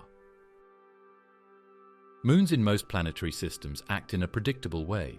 They move in the same way as their planets spin, like good tiny friends who follow the principles of gravity and motion. But not all moons are friendly. Some don't follow their planets at all. They orbit backward, against the spin, against the grain, and against all we thought we understood. These moons go backward in time. If they exist near exoplanets, they could be the weirdest satellites of all. Here in our own solar system, we've already seen the retrograde rebellion. Neptune's moon Triton is the most famous example. A large icy world moving the wrong way around its planet. Its backward orbit tells a story of capture, not formation. Triton wasn't born alongside Neptune. It was likely a wandering object, possibly even a dwarf planet, that was snared by Neptune's gravity long ago, forcing it into a wild, inverted loop. In doing so, it destabilized other moons and changed the entire Neptune system. Astronomers are starting to wonder, where are their retrograde moons? This is because they are finding more and more exoplanets, notably gas giants that circle close to their sun. Could there be bodies like Triton orbiting faraway planets? Based on orbital mechanics, the answer is probably yes. If they do exist, they are probably some of the most hazardous, turbulent, and revealing moons in the universe. Let's picture one of these moons. We will name it Cavrax, a huge satellite that moves backward around a hot Jupiter in a faraway star system. Cavrax travels in the opposite direction to the rotation of its host planet, which causes a lot of gravitational friction. Every time it passes, it pushes on the planet's atmosphere a little more, stirs up tidal stress, and takes energy out of the orbit. It's a fatal dance since retrograde moons, especially those that are near to their planets, don't stay long. Over time, this friction tightens the orbit, dragging the moon closer and closer until eventually it crashes or is ripped apart by tidal forces. In this way, Cavrax is a time bomb, a moon with an expiration date. But while it lasts, it could cause immense effects: bulging tides, planetary wobble, atmospheric disturbances, and even changes in the planet's rotation speed. It's like having a moon that kicks its planet every time it swings by. So, how can moons that move backwards develop in the first place? Gravitational capture is the most widely accepted idea. During the early, tumultuous days of forming a planetary system, rogue bodies like asteroids, dwarf planets, or even failed protoplanets get thrown around by gravitational slingshots. If one of them gets close to a big planet, it may get caught in its orbit. But depending on how fast and at what angle it enters, that orbit may be retrograde, which is a permanent reverse loop caused by cosmic violence. Another possibility is moon-moon interactions. In some simulations, large moons forming in complex systems can scatter each other, with one being flipped into a retrograde path by a series of chaotic gravitational encounters. The result? A moon that now acts as a gravitational outlaw, moving in the opposite direction and destabilizing others in its wake. If Cavrax exists, how would we detect it? Retrograde exomoons would be extremely hard to find because their strange paths make traditional detection methods more complicated. They wouldn't show clean, periodic transits. Instead, their gravitational influence might be seen in odd transit timing variations, TTVs, or even through distortions in the shape of the light curve during a planet's eclipse. If the moon passes behind the planet instead of in front, the brightness change might be subtle but measurable. And what would Cavrax look like? Possibly shattered. Retrograde orbits are often unstable, and impacts between moons are more likely in such systems. Cavrax's surface could be a scarred mess, riddled with craters, sheared cliffs, and ejector fields from ancient collisions. If it had an atmosphere once, it's probably long gone. If it has a core, it might still be warm, heated by tidal forces slowly tearing it apart from the inside out. Some ideas even say that retrograde moons might one day turn into rings if they are big enough. They would break apart into streams of dust and debris as they spiraled inward and crossed the Roche limit. These streams would then form temporary rings around their host planet.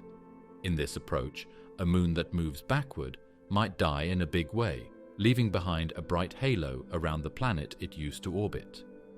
There's one more turn. Some scientists have come up with a bizarre but interesting question. What if retrograde motion of huge moons is artificial? It's so strange and hard to keep up with.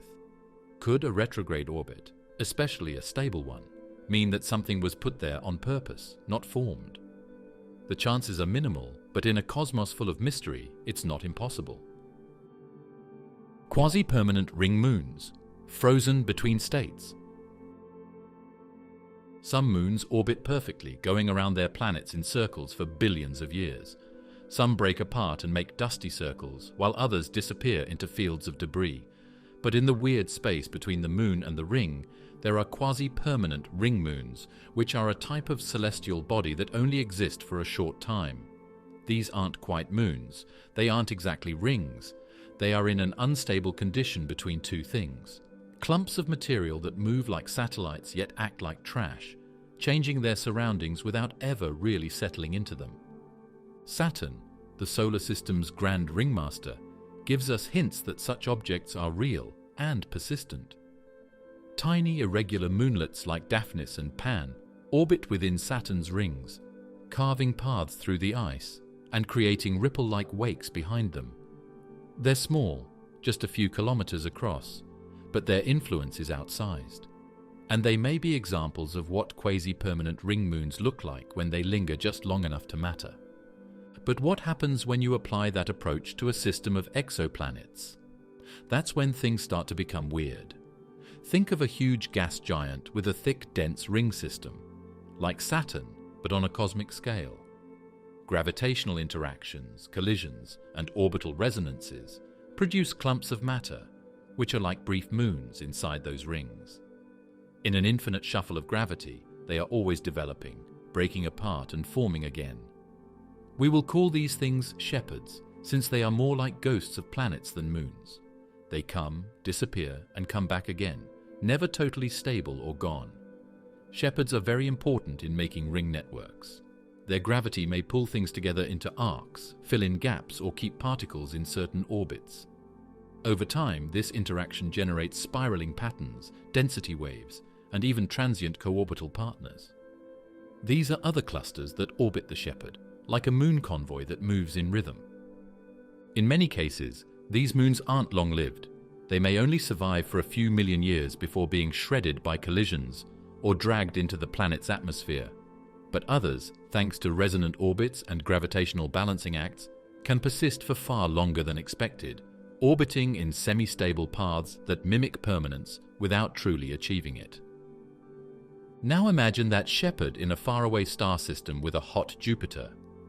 The strong radiation would ionize the ring particles. The surface of the moonlet would melt and then freeze again, and the whole ring structure may shine in the infrared spectrum. If this shepherd moon were big enough, maybe 10 to 20 kilometers wide, it might make its own mini-ring by losing material through micrometeorite impacts and tidal erosion. Some models say that quasi-permanent ring moons might move in and out of their ring state. When the orbit is tranquil, the clump gets thicker, pulls in particles, and acts more like a normal moon. But when things are unstable, as when stars move around, planets collide, or stellar tides happen, it loses mass and turns back into a ring. It seems like the moon can't make up its mind about what it wants to be, always stuck in a condition of gravitational uncertainty. Is it possible to find such systems? Maybe. Next-generation telescopes could be able to see strange ring shapes, such arcs that aren't symmetrical, gaps with sharp edges, or bright spots that move across rings. If these things happen more than once, they might mean that there is a quasi-permanent shepherd moon. The James Webb Space Telescope and future missions like LUVOIR might let us follow these motions, which would tell a tale that isn't written in light, but in dust.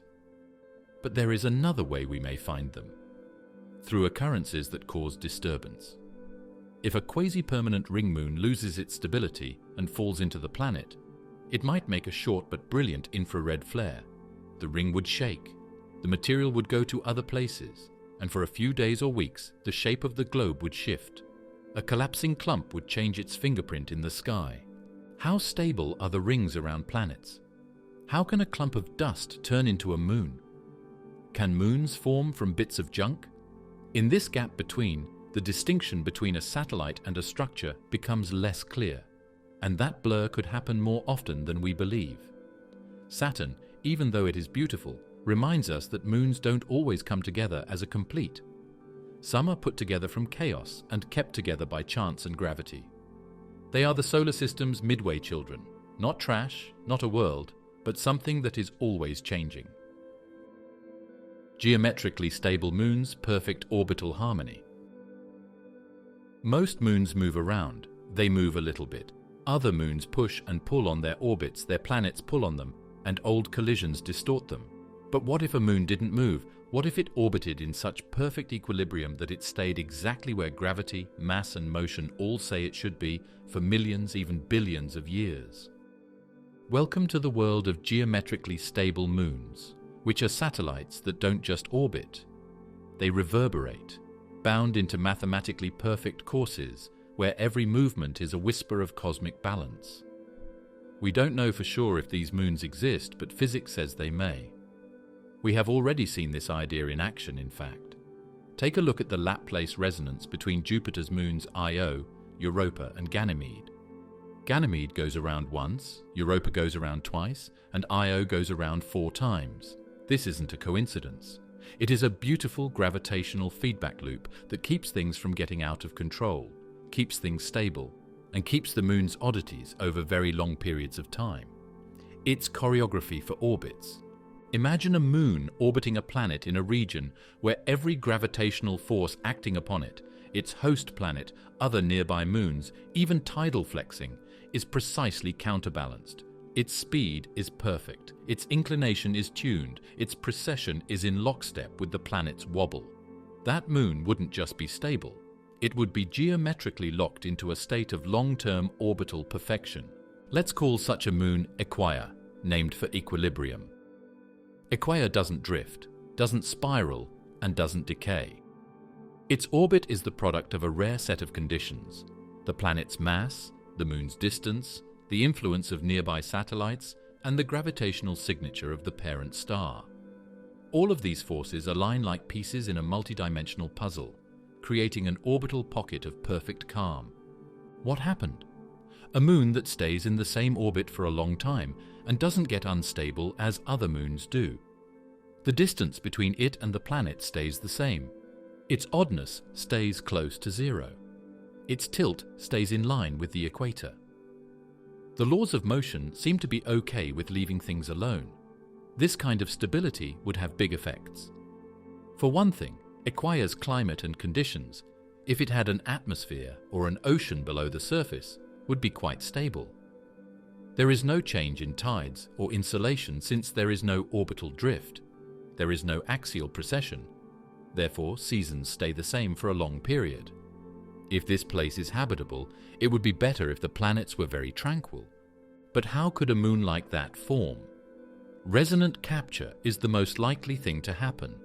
Some moons get stuck in orbital ratios that slow down their chaotic movement as they travel through early disks of gas and dust.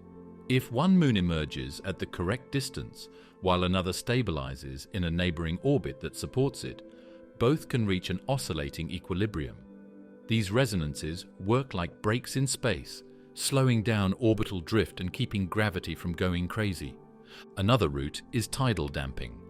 Over time, tidal forces between a planet and its moon can circularize orbits, gradually eliminating eccentricity and flattening inclinations. But this process is usually messy, unless the planet's own obliquity and rotation rate cooperate. In rare cases, everything sinks. And that's when Equia emerges, a moon that has settled into the quiet zone. Detection of such moons might be easier than most. Their transits would be regular, their timing would be rigid, and their gravitational effects on the planet would be predictable.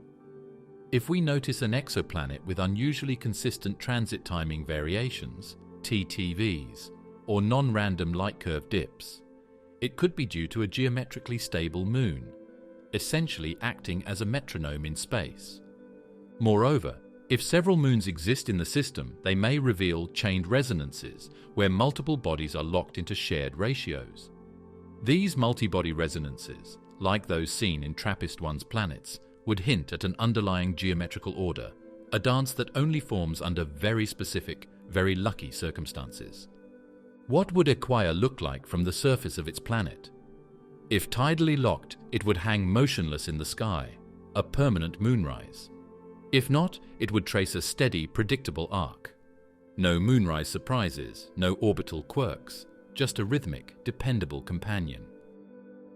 Artificial moons built, not born. We can be sure of one thing about the many moons that are spread out over the galaxy. They are all natural, formed by collisions, taken from chaos, or born in the gas and dust that surrounds young planets. But what if some weren't? What if one or more of the moons in our cosmos weren't shaped by gravity, but by intelligence? Welcome to the exciting and controversial subject of artificial moons, satellites built by intelligent civilizations for reasons we can only guess at. To be clear, no artificial moon has been spotted. However, the idea isn't new. The notion has been around for decades in both science fiction and serious academic studies. The idea gained traction through research on megastructures, such as Dyson spheres and orbital rings, which look at how a race that is sophisticated enough would be able to control matter on a planetary scale. Why not create or change a moon if a civilization could use the energy of a star? Let's picture such a moon. Smooth, uniform, orbiting with impossible precision. It doesn't drift, it doesn't precess. Its orbit is so circular, so mechanically stable that natural formation seems unlikely. It may reflect radio waves in strange ways. It could pulse with heat signatures that aren't explained by solar input. It might orbit at a Lagrange point, stable and balanced, not typical for natural satellites, but ideal for surveillance, communication, or even habitation. We'll call this hypothetical construct Centra. Centra looks like a moon. It might even be layered in regolith, battered by micrometeoroids, aged by time to hide its true nature. But inside, it's a shell, a husk of something once alive, or still operating. Centra could be a listening post, a data vault, or a power station. Its creators may have long since vanished, or they may be watching. How would we know if a moon like Centra was artificial? That's where the real speculation begins.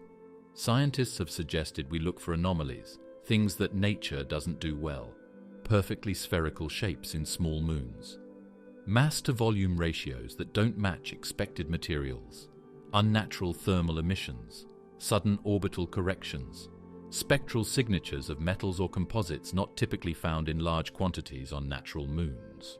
In short, signs of engineering. We've already seen candidates that make us raise our eyebrows.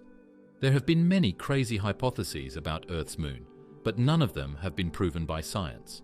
Even so, it is a lot bigger than most moons that circle stony planets. Its orbit is unusual, and its iron core is quite tiny. Coincidences or signs of something more?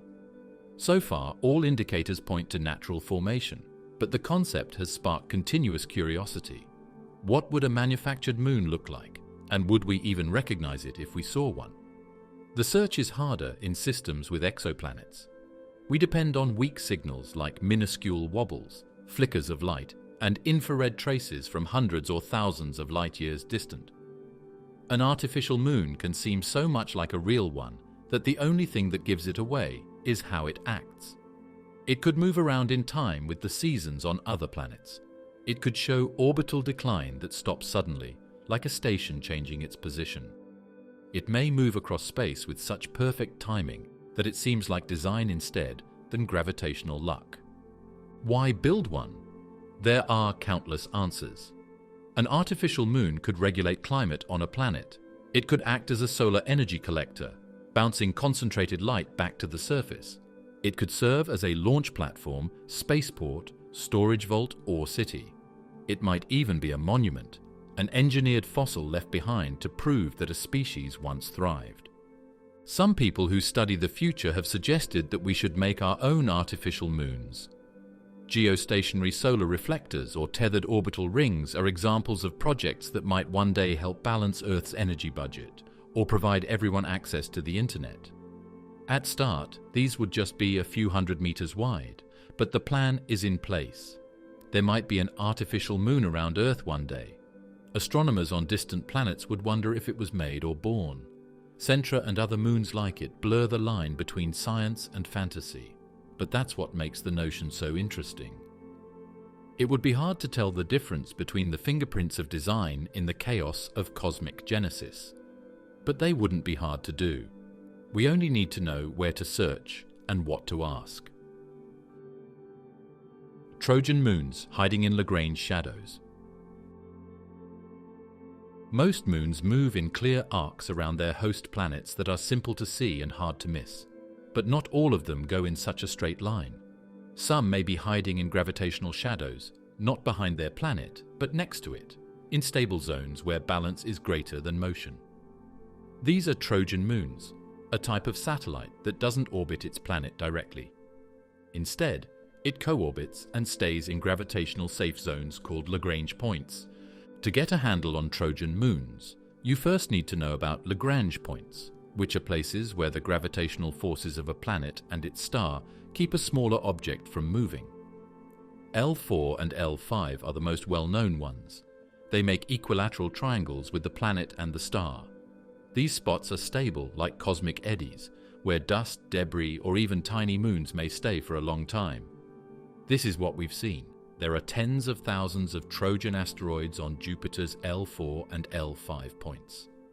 Earth has a few too, silent friends that move before and behind us in our orbit. Now take that same concept and apply it to a planet-moon system. The idea is simple but wild.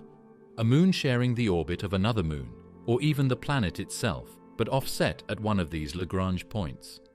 If a large gas giant has a major moon, there's a theoretical possibility that smaller Trojan moons could be tucked away 60 degrees ahead or behind in the same orbit, hidden in these gravitational sanctuaries.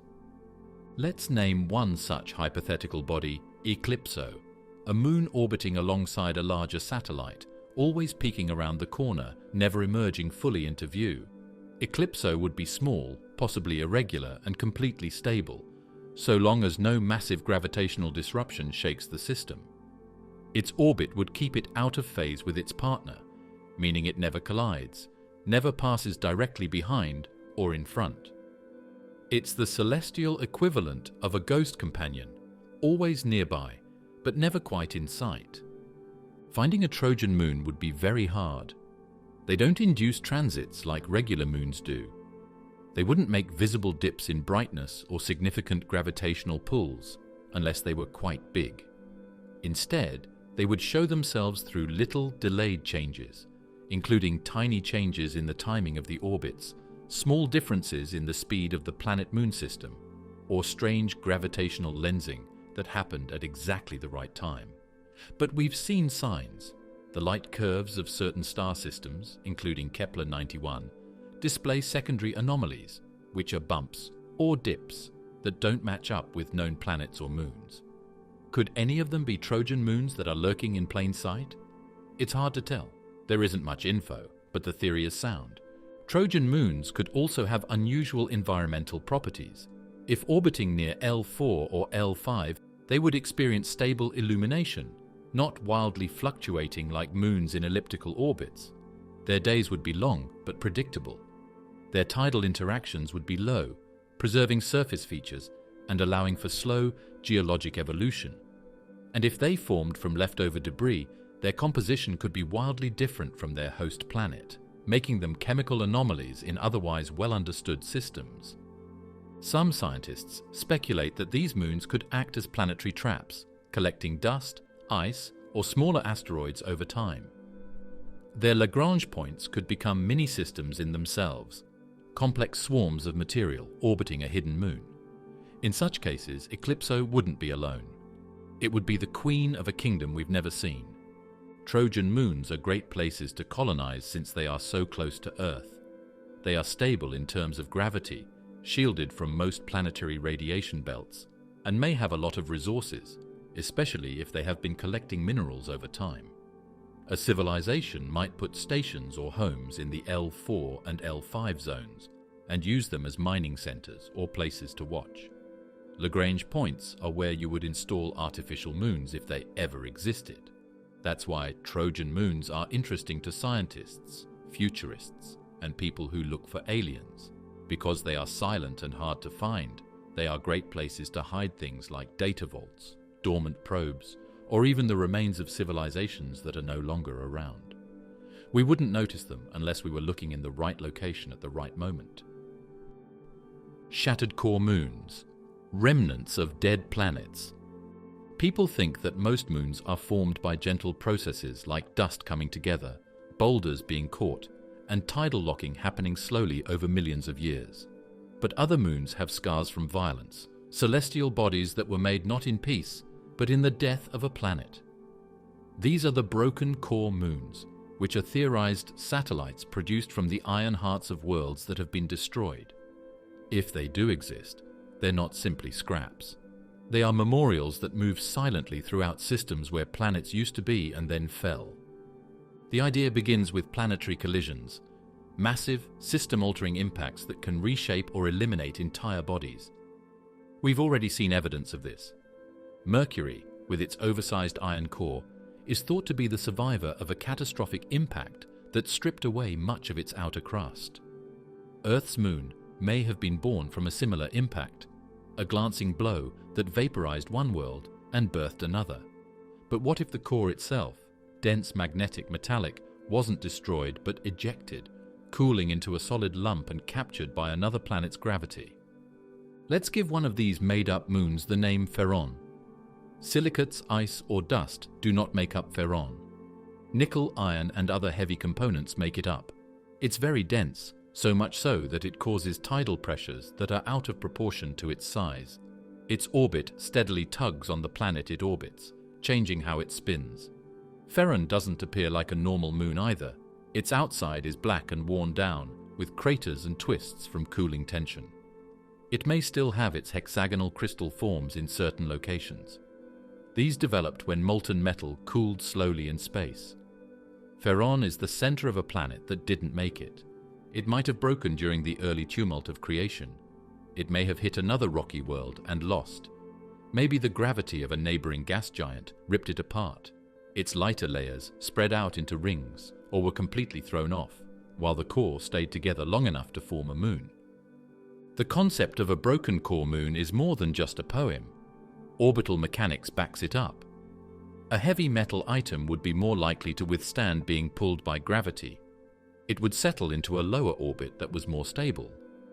Even though it would be tiny, its bulk would make it easier to find by changes in transit timing.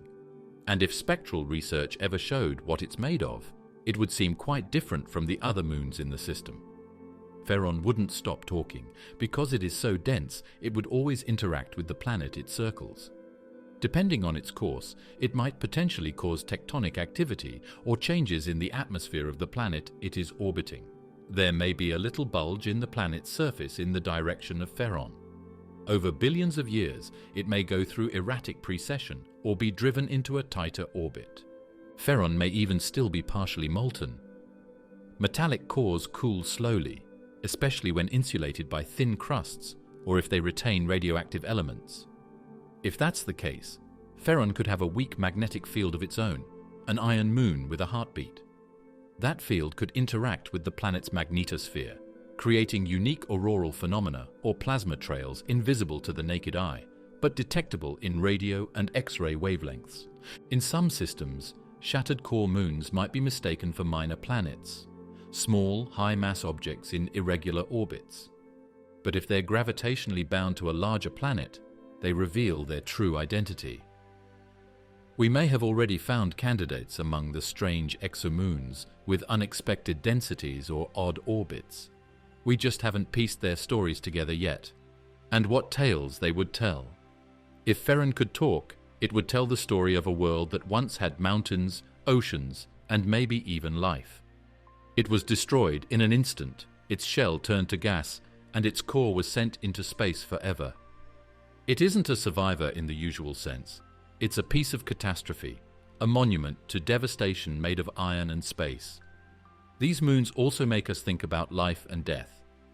If cores can survive the destruction of a planet, may they also keep life-giving material safe deep inside? Could areas of high-pressure chemistry stay the same, trapped inside a metal sphere floating through space? Could there still be something in there, like molecular memory, radioactive warmth, or a last flash of complexity hidden in the dark? Boiled moon's survivors around Kelt 9b. Kelt 9b might be the name of hell in the cosmos. This gas giant is so hot that it glows. It orbits its star every 1.5 days and is the hottest exoplanet we've yet found. It is hotter than many stars because the temperature in the atmosphere is about 4,000 degrees Celsius, nearly 7,000 degrees Fahrenheit. In its heavens, metals turn into gas. The molecules break apart. And if there are any moons surrounding Kelt 9b, they aren't really partners that circle it. They're cosmic survivors that are going through the ultimate test of how long a planet can last. Let's picture one of those people who lived. We'll name it Pyrrha, a made-up moon that is stuck in the hot orbit of Kelt 9b. Pyrrha wouldn't be built of ice or gas. It couldn't be. At these temperatures, water wouldn't just melt, it would break down into atoms. Volatile substances include methane, ammonia, and carbon dioxide, gone in a flash. These temperatures are so high that even granite starts to break down. What else is there? A crust that is melting, an environment made of evaporated stone, a moon that isn't so much circling as dissolving in real time. Pyrrha may once have been a stable, rocky satellite, perhaps captured long ago or formed in place before Kelt 9b spiraled inward toward its star. But as the planet moved closer to its stellar furnace, its moon came with it, dragged into a zone where survival is theoretical at best. Now, every orbit, Pyrrha is cooked from one side, bombarded by intense UV and X-ray radiation, and bombarded by stellar winds moving at thousands of kilometers per second. If Pyrrha exists, its surface would be an ocean of magma, shifting, boiling, erupting. It would constantly shed mass, its upper layers sublimating into space. A faint trail of gas and rock vapor would spiral outward from its orbit, forming a torus of debris around Kelt 9b. This ring wouldn't be icy like Saturn's. It would be made of vaporized silicates, iron and trace metals, glowing faintly in infrared. Pyrrha would leave a ghost of itself wherever it goes. It wouldn't last very long. Models say that moons this near to very hot planets would break apart in a few million years, if not sooner. It may seem like a long time, but in the grand scheme of things, it's not. It would be quite fortuitous for us to capture a moon like Pyrrha during its short dying period, when it is slowly falling apart because of radiation and gravity. Some telescopes have detected strange infrared emissions and unusual metal signatures in the atmospheres of ultra-hot Jupiters. One explanation: materials stripped from moons like Pyrrha. It's possible that evaporating moons are feeding their planets, enriching their atmospheres with heavy elements: iron, magnesium, silicon. These anomalies may be the final breath of moons that once orbited proudly, now reduced to metallic wisps and mineral dust. There's also the possibility that Pyrrha isn't the first. If Kelt 9b had multiple moons in the past, many may have already been destroyed, either flung away by chaotic orbital dynamics or spiraled inward past the Roche limit, where gravity ripped them apart. The result could be a thin ring system, barely detectable, or subtle gaps in transit data that hint at moons lost to fire. Could a moon like Pyrrha ever form after the planet settled into its hellish orbit? Unlikely. The radiation environment would sterilize any protoplanetary material before it could clump together. Which means, if moons exist around Kelt 9b, they are ancient refugees, survivors from a time before the system went mad. In the most extreme case, Pyrrha might be a core, which is the final part of a bigger moon that has already lost its outer layers. What we observe today might be a thick, molten iron nugget that is defying physics by circling and withstanding tidal forces and star attacks until it ultimately melts into the planet's atmosphere. And what about finding it? If Pyrrha were significant enough, it may show up in changes in the time of transit or secondary eclipse data. It could even leave behind heat traces in infrared as it gives out its pain. The Ariel mission and James Webb are examples of ultra-precise space telescopes that could be able to pick up such a signal. But we would need to know where to search and when. Debris disk moons, still forming or already dying. Everything is a mess in the first days of a planetary system. Gas, dust, and ice move in huge disks around newborn stars, where they collide and cluster together to form planets in a fiery and violent way. But not all of that stuff turns into planets. Part of it stays in motion, broken and burning. This is the debris disk, a churning, furious nursery of broken possibilities. And inside these disks, something else may be coming together or falling apart. Moons, not yet born or already dying. Welcome to the twilight world of debris disk moons, satellites caught between creation and destruction, forming around planets inside dusty maelstroms or falling apart under gravitational strain. These moons exist in environments so dynamic, so unstable, that their entire existence might span mere millions of years, brief flashes in the timeline of the cosmos. To understand these moons, we first have to look at the systems they come from. Debris disks are common around young stars. They're what's left after the gas giants form, the leftovers, the fragments, the trash heap of creation. But they're also construction zones, full of raw materials. Around massive planets forming in these disks, smaller clumps of rock and ice may begin to gather in orbit. These are moonlets, the seeds of future moons. They may circle their host planet like a swarm of bees, colliding, merging, and occasionally being flung away. Let's envision one of these worlds. We'll call it Irregular. It's a planet the size of Jupiter that is still hot from when it formed and is surrounded by a dense halo of rocky debris. Pieces of it spin about it in a haphazard way. Some of them get drawn into stable orbits and start to group together into bigger bodies. One catastrophic collision at a time, Irregular is constructing its own moon system. These moons that are developing wouldn't look anything like ours. They would be uneven, full of holes and half melted, with scars from numerous hits. Some could be close to becoming moons, with their cores starting to separate and their shapes becoming more round.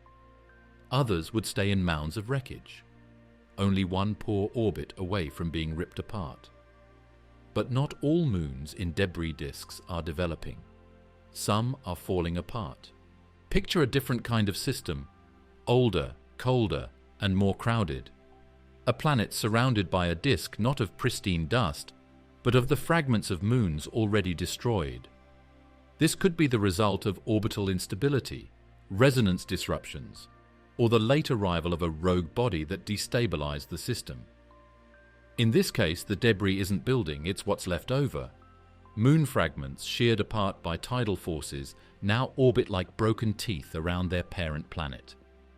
These are dying moons, or perhaps echoes of moons that died long ago. Their remnants might form temporary rings, thick with dust and rock, glowing faintly in infrared.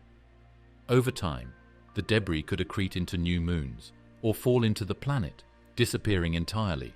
It's a cycle of birth and death, repeating in slow motion. We may already have seen signs of these phenomena in other systems. The young star Beta Pictoris, for example, is surrounded by a vast debris disk with at least 2 known gas giants. Infrared imaging shows clumps and arcs, possible hints of moon formation or destruction. Another system, Fomalhaut, once thought to host a planet, now appears to house a massive cloud of debris, possibly the remains of a moon that was shredded by collision. Detecting debris disk moons is nearly impossible with current instruments. Their host systems are shrouded in dust, and the objects themselves are small, cold, and inconsistent. But James Webb and other next-gen infrared telescopes are beginning to peel back that dust. We may soon glimpse the formation of a moon from raw disk material, or catch the death throes of one being torn apart. Extreme tilt moons with wild inclinations. Most of the time, moons do what they're told. They move in tight orbits that are in line with the equators of their planets. They are locked into smooth rhythms and spin silently in the backdrop of celestial physics. But not all moons do as they're told. Some of them fly through space at crazy angles, with orbits that are twisted, slanted, and entirely out of sync with everything else around them. These are the very tilted moons that don't fit in with the rest of the universe. their travels through space seem to go against all logic and gravity. In our own solar system, we already see hints of this chaos. Neptune's outer moons, like Nereid, have orbits that are highly eccentric and tilted, swinging them in and out of the planet's gravitational grip like boomerangs. Saturn's Phoebe orbits backward and at a steep angle, suggesting it was captured from elsewhere. An interplanetary outsider turned moon. These examples are the tame ones. In distant star systems, the inclinations could be even more extreme. Now picture a moon. Let's call it Skira, orbiting a massive gas giant in a distant system, but instead of tracing the planet's equator, Skira dives in from above, looping around at a 70 degrees, 80 degrees, or even nearly 90 degrees tilt. Its path makes a slanted ellipse through the planet's gravitational field, crossing the orbits of other moons, exposing it to irregular tidal forces, and placing it in a constant state of orbital stress. How did Skira end up like this? Most likely it was captured. Perhaps it was once an asteroid or dwarf planet that wandered too close to the gas giant and got pulled in. But instead of falling into a stable, low-inclination orbit, it got trapped in a steep, misaligned path, skimming above and below the planet's ring plane like a celestial blade. Another possibility is that Skira was once part of a larger moon system, but was knocked into its current orbit by a massive impact or gravitational encounter. If another moon passed close, or if the planet migrated inward through the disk, it could have launched Skira into its now crooked path. These events aren't rare in the early days of planetary systems. They're the norm. A moon like Skira that is tilted would have to deal with really bad weather. The distance between it and the planet might shift a lot throughout one orbit.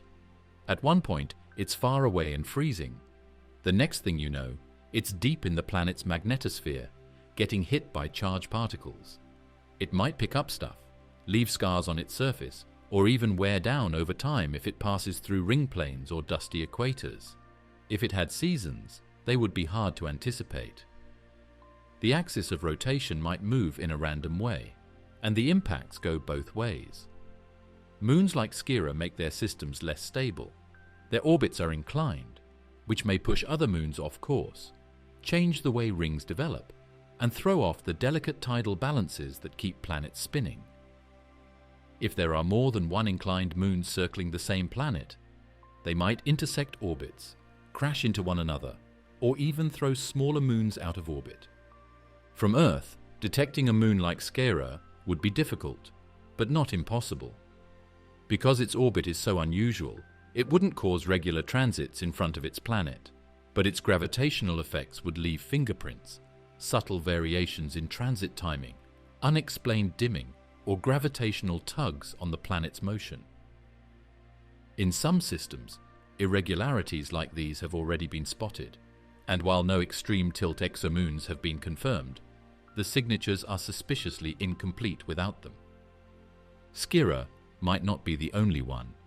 In systems with more than one star, or if the orbits of the planets themselves are tilted, moons like this could be more frequent than we thought. A planet with a tilted axis that orbits a double star, and a moon that is locked in a steep orbit. Chaos on top of chaos, all moving in a way we don't really comprehend. Because these moons are there, we have to think about what moons are supposed to accomplish. Not everything moves in a straight line, not everything rotates in a straight line. Some moons are jagged wounds left by violent planets. Some are leftovers from cosmic thievery, taken from other systems and driven to obey in strange ways. Exotidal moons, torn by their planet's grip. A lot of people conceive of gravity as a force that keeps things stable. It maintains the moons in orbit, the tides moving, and the planets tied to their stars. But when you push gravity too far, it changes into something else, a force of distortion, fire, and devastation. And this is most obvious in the case of exotidal moons, which are satellites that are pulled so tightly by their home planet that they are stretched, deformed, and turned into liquid from the inside out. Tidal forces are familiar to us on Earth. The moon raises ocean tides by pulling slightly harder on one side of our planet than the other. But now, imagine that multiplied by 100 1,000, where the planet's pull is so intense that it literally squeezes a moon until it melts. Let's imagine one of these worlds. It will be called Tyraxis, and it is a stony moon the size of Earth that orbits quite near to a huge gas giant. Tyraxis isn't free to rotate. It's tidally locked, so it always shows the same face to its planet. From the inside, it's everything from quiet. The huge gravitational pull of its host planet strains and crushes Tyraxis over and over again as it moves around. The continual mechanical stress makes the moon very hot, but not because of the sun. Instead, it's because of the friction inside the moon itself. This mechanism causes hundreds of eruptions and lava flows on Io, Jupiter's volcanic moon. But Tyraxis pushes this notion to its limit. The tidal forces here are so strong that the whole crust moves like a heart. Mountains go up and down by meters. The fissures in the surface close up again. A molten ocean churns fiercely underneath it, held in place by a gravitational torture rack that never lets go. The moon is alive geologically, but not in a healthy way. Volcanoes don't just erupt, they detonate, driven by pressure so great it blows holes in the crust. Geysers of molten rock, sulfur, and silicates shoot kilometers into space. In some regions, the surface never has time to cool. It's a lava skin over a seething, restless core. Tyraxis may even have an atmosphere, but not one you'd want to breathe. It would be filled with metallic vapors, silicate dust, and volcanic gases, constantly replenished by explosive outgassing and constantly stripped away by the planet's magnetosphere. From orbit, the moon might look like a fiery ember wrapped in smoke, its glow visible in the infrared, even from across star systems. And the scariest part, this might just be a short-term phase. Tyraxis and other exotidal moons are regularly changing or falling apart. They may be drifting inward, with each tidal pulse making their orbits smaller. Many of them eventually surpass the Roche limit, which is the point when the planet's gravity is too powerful for the moon to hold itself together. That's when the moon breaks apart, sometimes into circles, sometimes into nothing. Sometimes it just disappears when it hits its planet in slow motion. That means that if we see one, we could be seeing it in a short-lived state, like a geologic fever dream between birth and death. Thermal emissions could be the only way to find exotic moons from Earth. They would give off so much heat that their insides would shine brighter than expected for their size when observed in the infrared. If they explode in space, the stuff they throw out might show up in the planet's spectral characteristics as clouds of sulfur, sodium, or rare metals. We may have already glimpsed evidence. Some exoplanets show strange elemental spikes, unexplained sodium clouds or iron vapor tails. Could these be the fingerprints of exotidal moons in the process of being melted down into raw elements? Tidal forces don't only heat, they destabilize. Exotidal moons often wobble, tumble, or precess in unpredictable ways. Their rotational dynamics become chaotic. Their geology becomes erratic. Some simulations suggest that such moons could even flip axes or enter tidal chaos, a state where their internal structure begins to collapse under its own stress. Miniature Saturns, moons with their own rings. Your first thought when you think of rings in space is probably Saturn. It's a blazing, striped gas giant surrounded by ice arcs of cosmic beauty. What if Saturn isn't the only thing going on, though? What if certain moons, which are much smaller, have their own ring systems? Welcome to the uncommon and speculative realm of tiny Saturns, moons that are so big or so uniquely placed that they have their own rings. We've seen a hint of this in our own solar system, in the most unexpected place. Not around a planet, but around an asteroid. In 2013 and 2014, astronomers observed the distant asteroid Chariklo, a centaur object orbiting between Saturn and Uranus. Using stellar occultation, a method where the asteroid passes in front of a star and briefly blocks its light, they detected two thin, sharply defined rings surrounding the object. Not debris clouds, not chance alignments, actual organized rings. A miniature Saturn, just 250 kilometers across. And Chariklo isn't alone. Similar observations of the centaur Chiron suggest it too may have rings. This opens the door to a stunning possibility. Rings don't require planets. They simply need the right mass, the right orbit, and the right conditions. Here, we can see a moon, a considerably bigger one. In a far-off exoplanetary system, we'll call it Seriphis. It's a Titan-sized body that orbits a gas giant. Seriphis has a thick coating of ice over what may be an ocean below the surface. What makes it special isn't what's on the surface, it's what's around it. Seriphis doesn't merely go around its globe. It has its own ring system, which is a delicate swirl of rock and ice that goes around it just above the Roche limit. How could such a structure form? One possibility is moonlet disintegration. If Seriphis once had a smaller companion moon that drifted too close, crossing into the danger zone where gravity tears objects apart, that companion could have been ripped into rubble, leaving behind a halo of fragments that stabilized into a ring.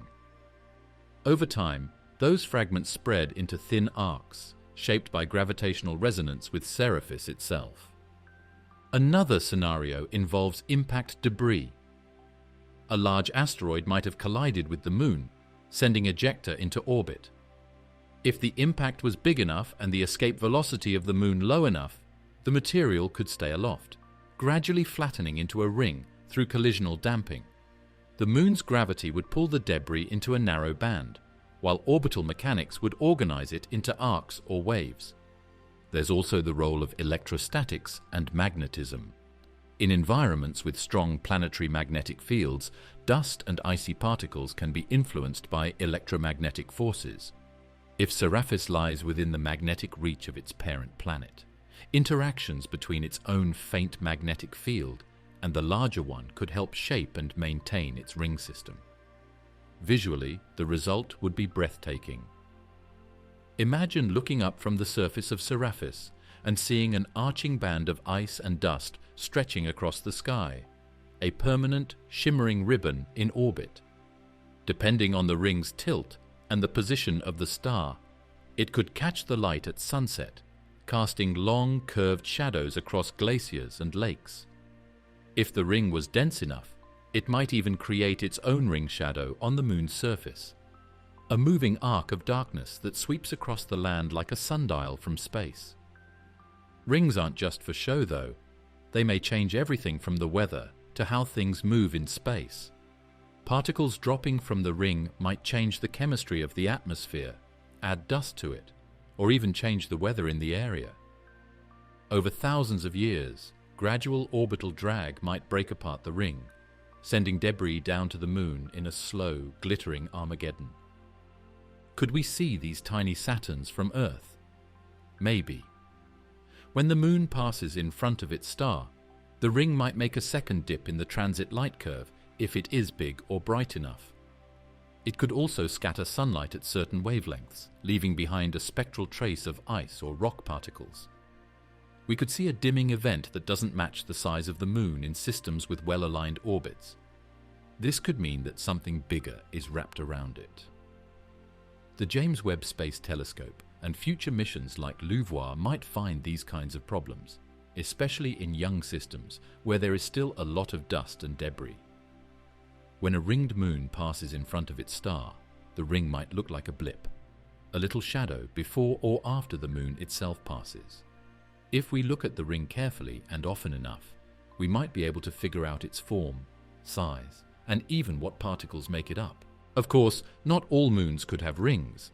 You need the correct amount of mass, stability in orbit, and quiet in the surroundings. If you go too near to the planet, its gravity will pull the ring off. If you go too far, the ring material might break up and float away. But in the Goldilocks zone, where gravity lets a ring stay, this occurrence is not only plausible, it could happen more often than we thought. Miniature Saturns like Seriphis make us question what we think we know. They remind us that moons aren't always the quiet followers we believe they are. Some of them are in charge, sculptors, hosts to their own little worlds of beauty and mayhem. Fomalhaut B's vanishing companion, ghost or moon? Astronomers thought they had made a big discovery in 2008 when they saw what looked like a planet orbiting the brilliant star Fomalhaut, which is 25 light-years away. It was called Fomalhaut b, and it stood out because it shone brightly in optical light, unlike other exoplanets that hide in the infrared. There was enthusiasm right away. Headlines lit up. It was unique and amazing that a planet had been directly photographed. But the tale fell apart over the next few years. Fomalhaut b became dimmer, moved, gone. Fomalhaut is a young star, just a few 100 million years old, surrounded by a massive dusty debris disk, like a bigger, more chaotic version of our Kuiper belt. Within this disk, in the early 2000s, astronomers spotted a bright object.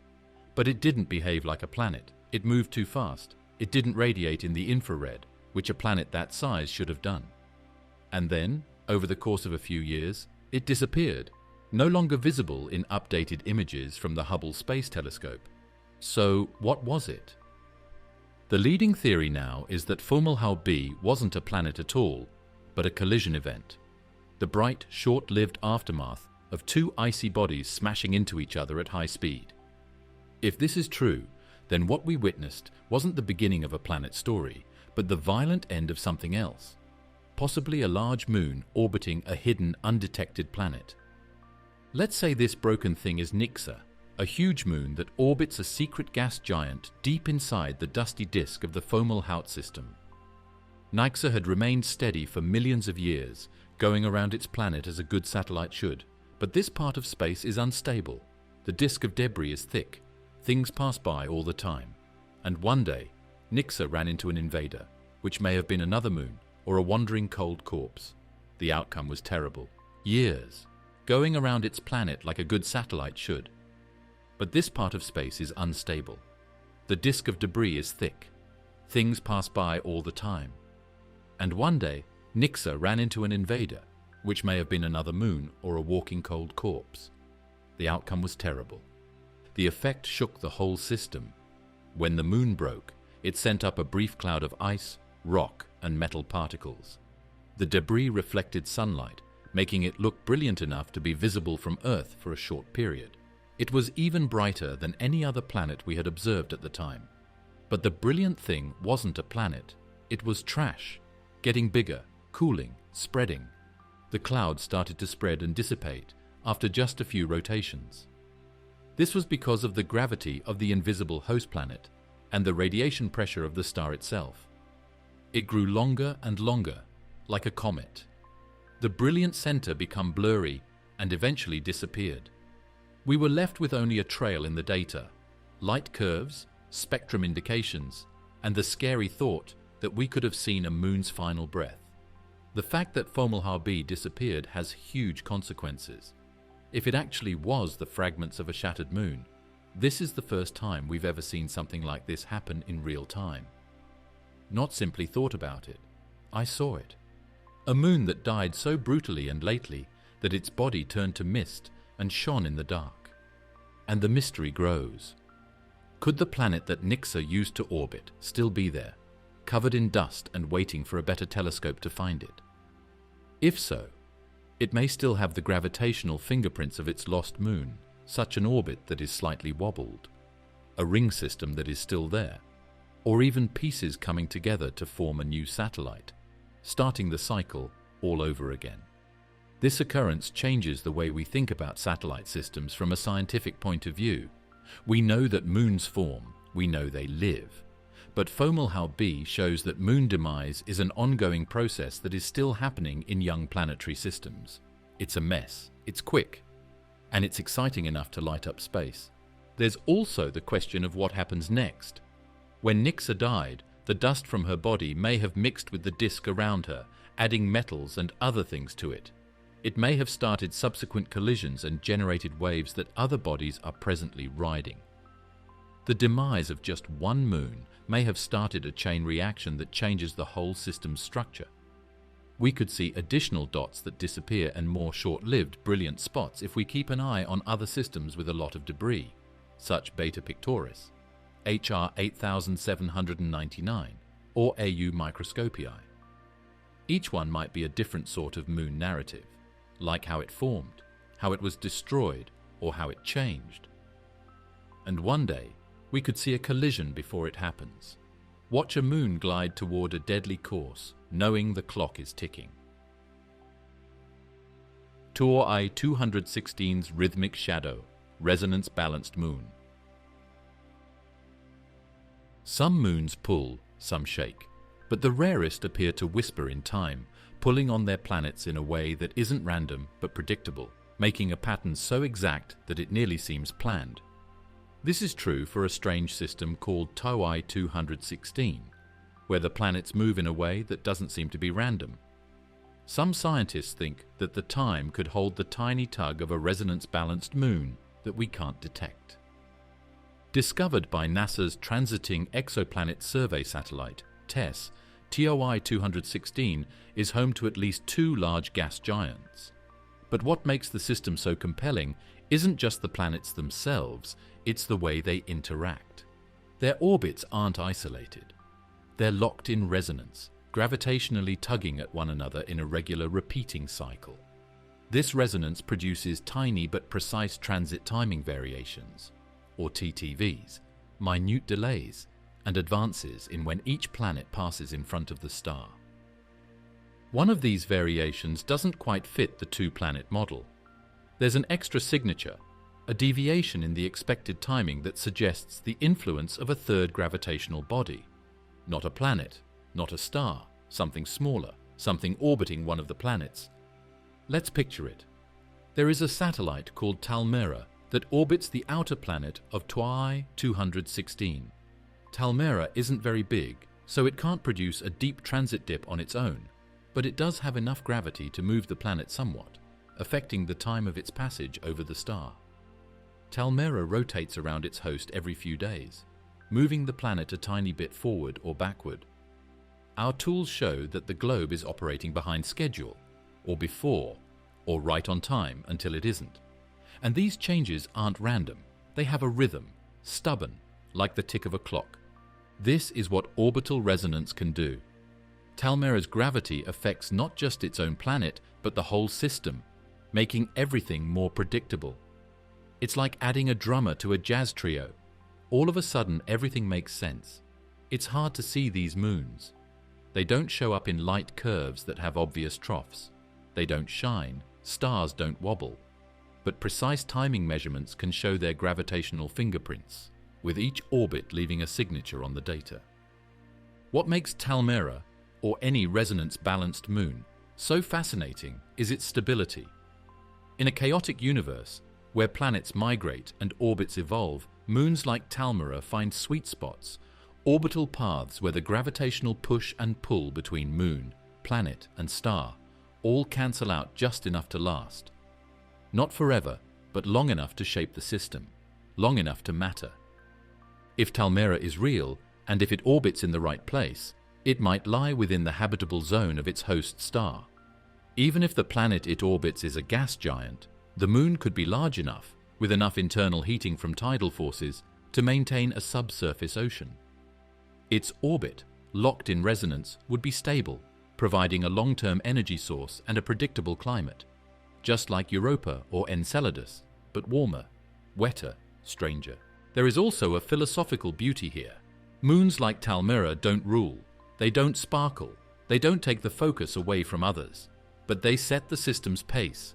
They make the music make sense. They maintain track of time in all realms. In many respects, they could be the most frequent type of moon that we can see. Dramatic moons that spew lava, like Io, or broken exomoons like Nixa, flare up and then fade away.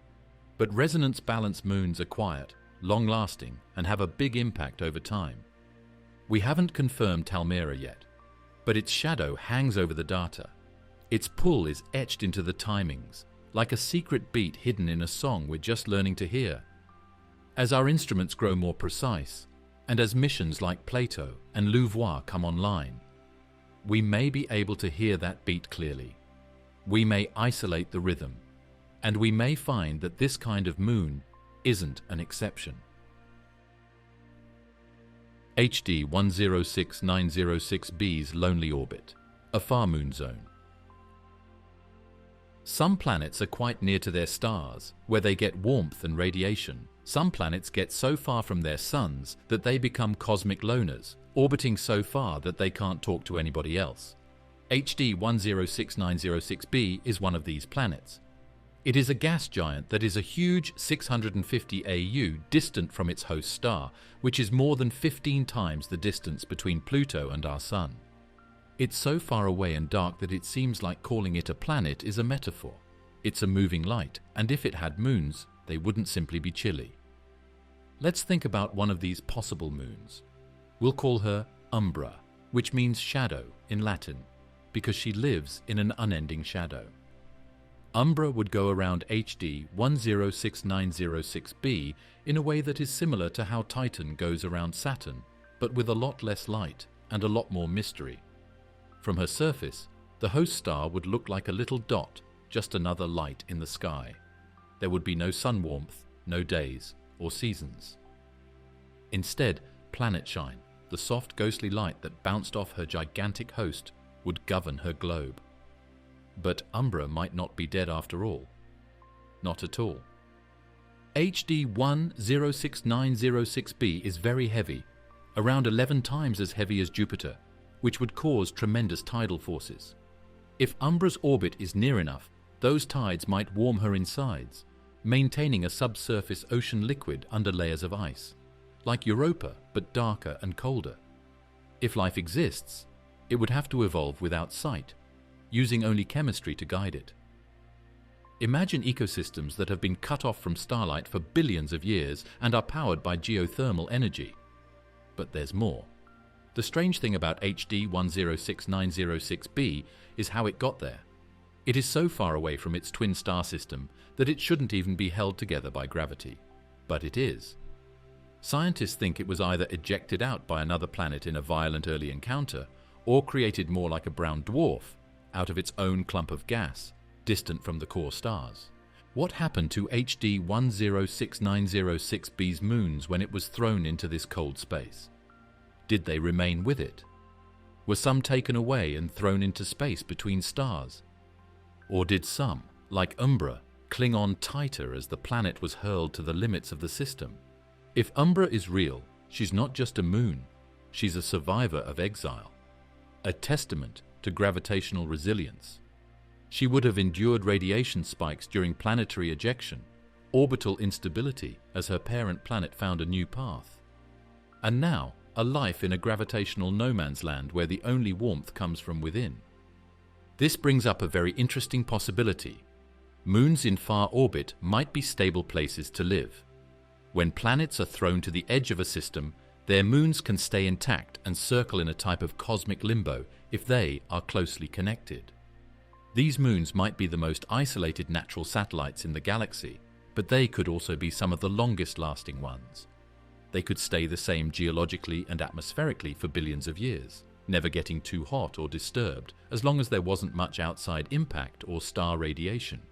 Could we detect them? Not easily.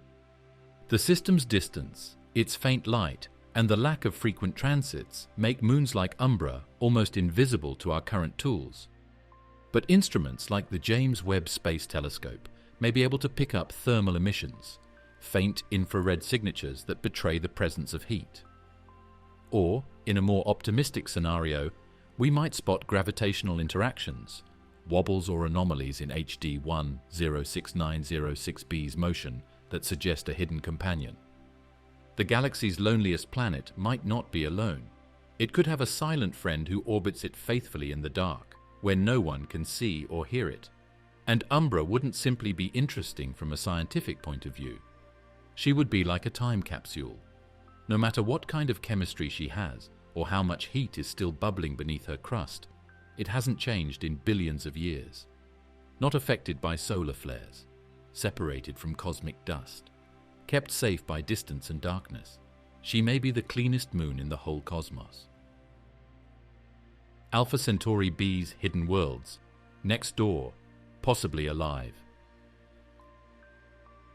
Alpha Centauri would be our next-door neighbor if the cosmos had a neighborhood. This triple star system is only 4.37 light-years distant and it has been of interest to both astronomers and science fiction writers for a long time.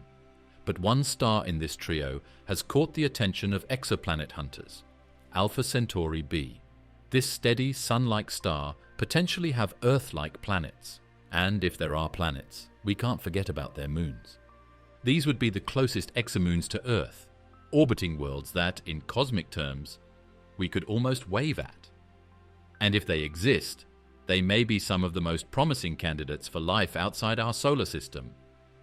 Let's picture one. We'll name it Kylia, a made-up moon that goes around an Earth-sized or super-Earth planet in the Alpha Centauri b system. Kylia isn't just a rock with no life on it. Her surface is covered with clouds and seas, and her temperature is kept stable by tidal locking to her host planet. From the Earth, she sees not one but two suns in the sky, her own parent star, Alpha Centauri b, and the bright light of Alpha Centauri a in the distance. But the true wonder would be her planet, which would be a huge thing in the sky, like a gas giant painted with color and shadow. Kylia would orbit quite near, close enough for its waters to be agitated by the pull and push of gravity. Close enough that eclipses may happen every day.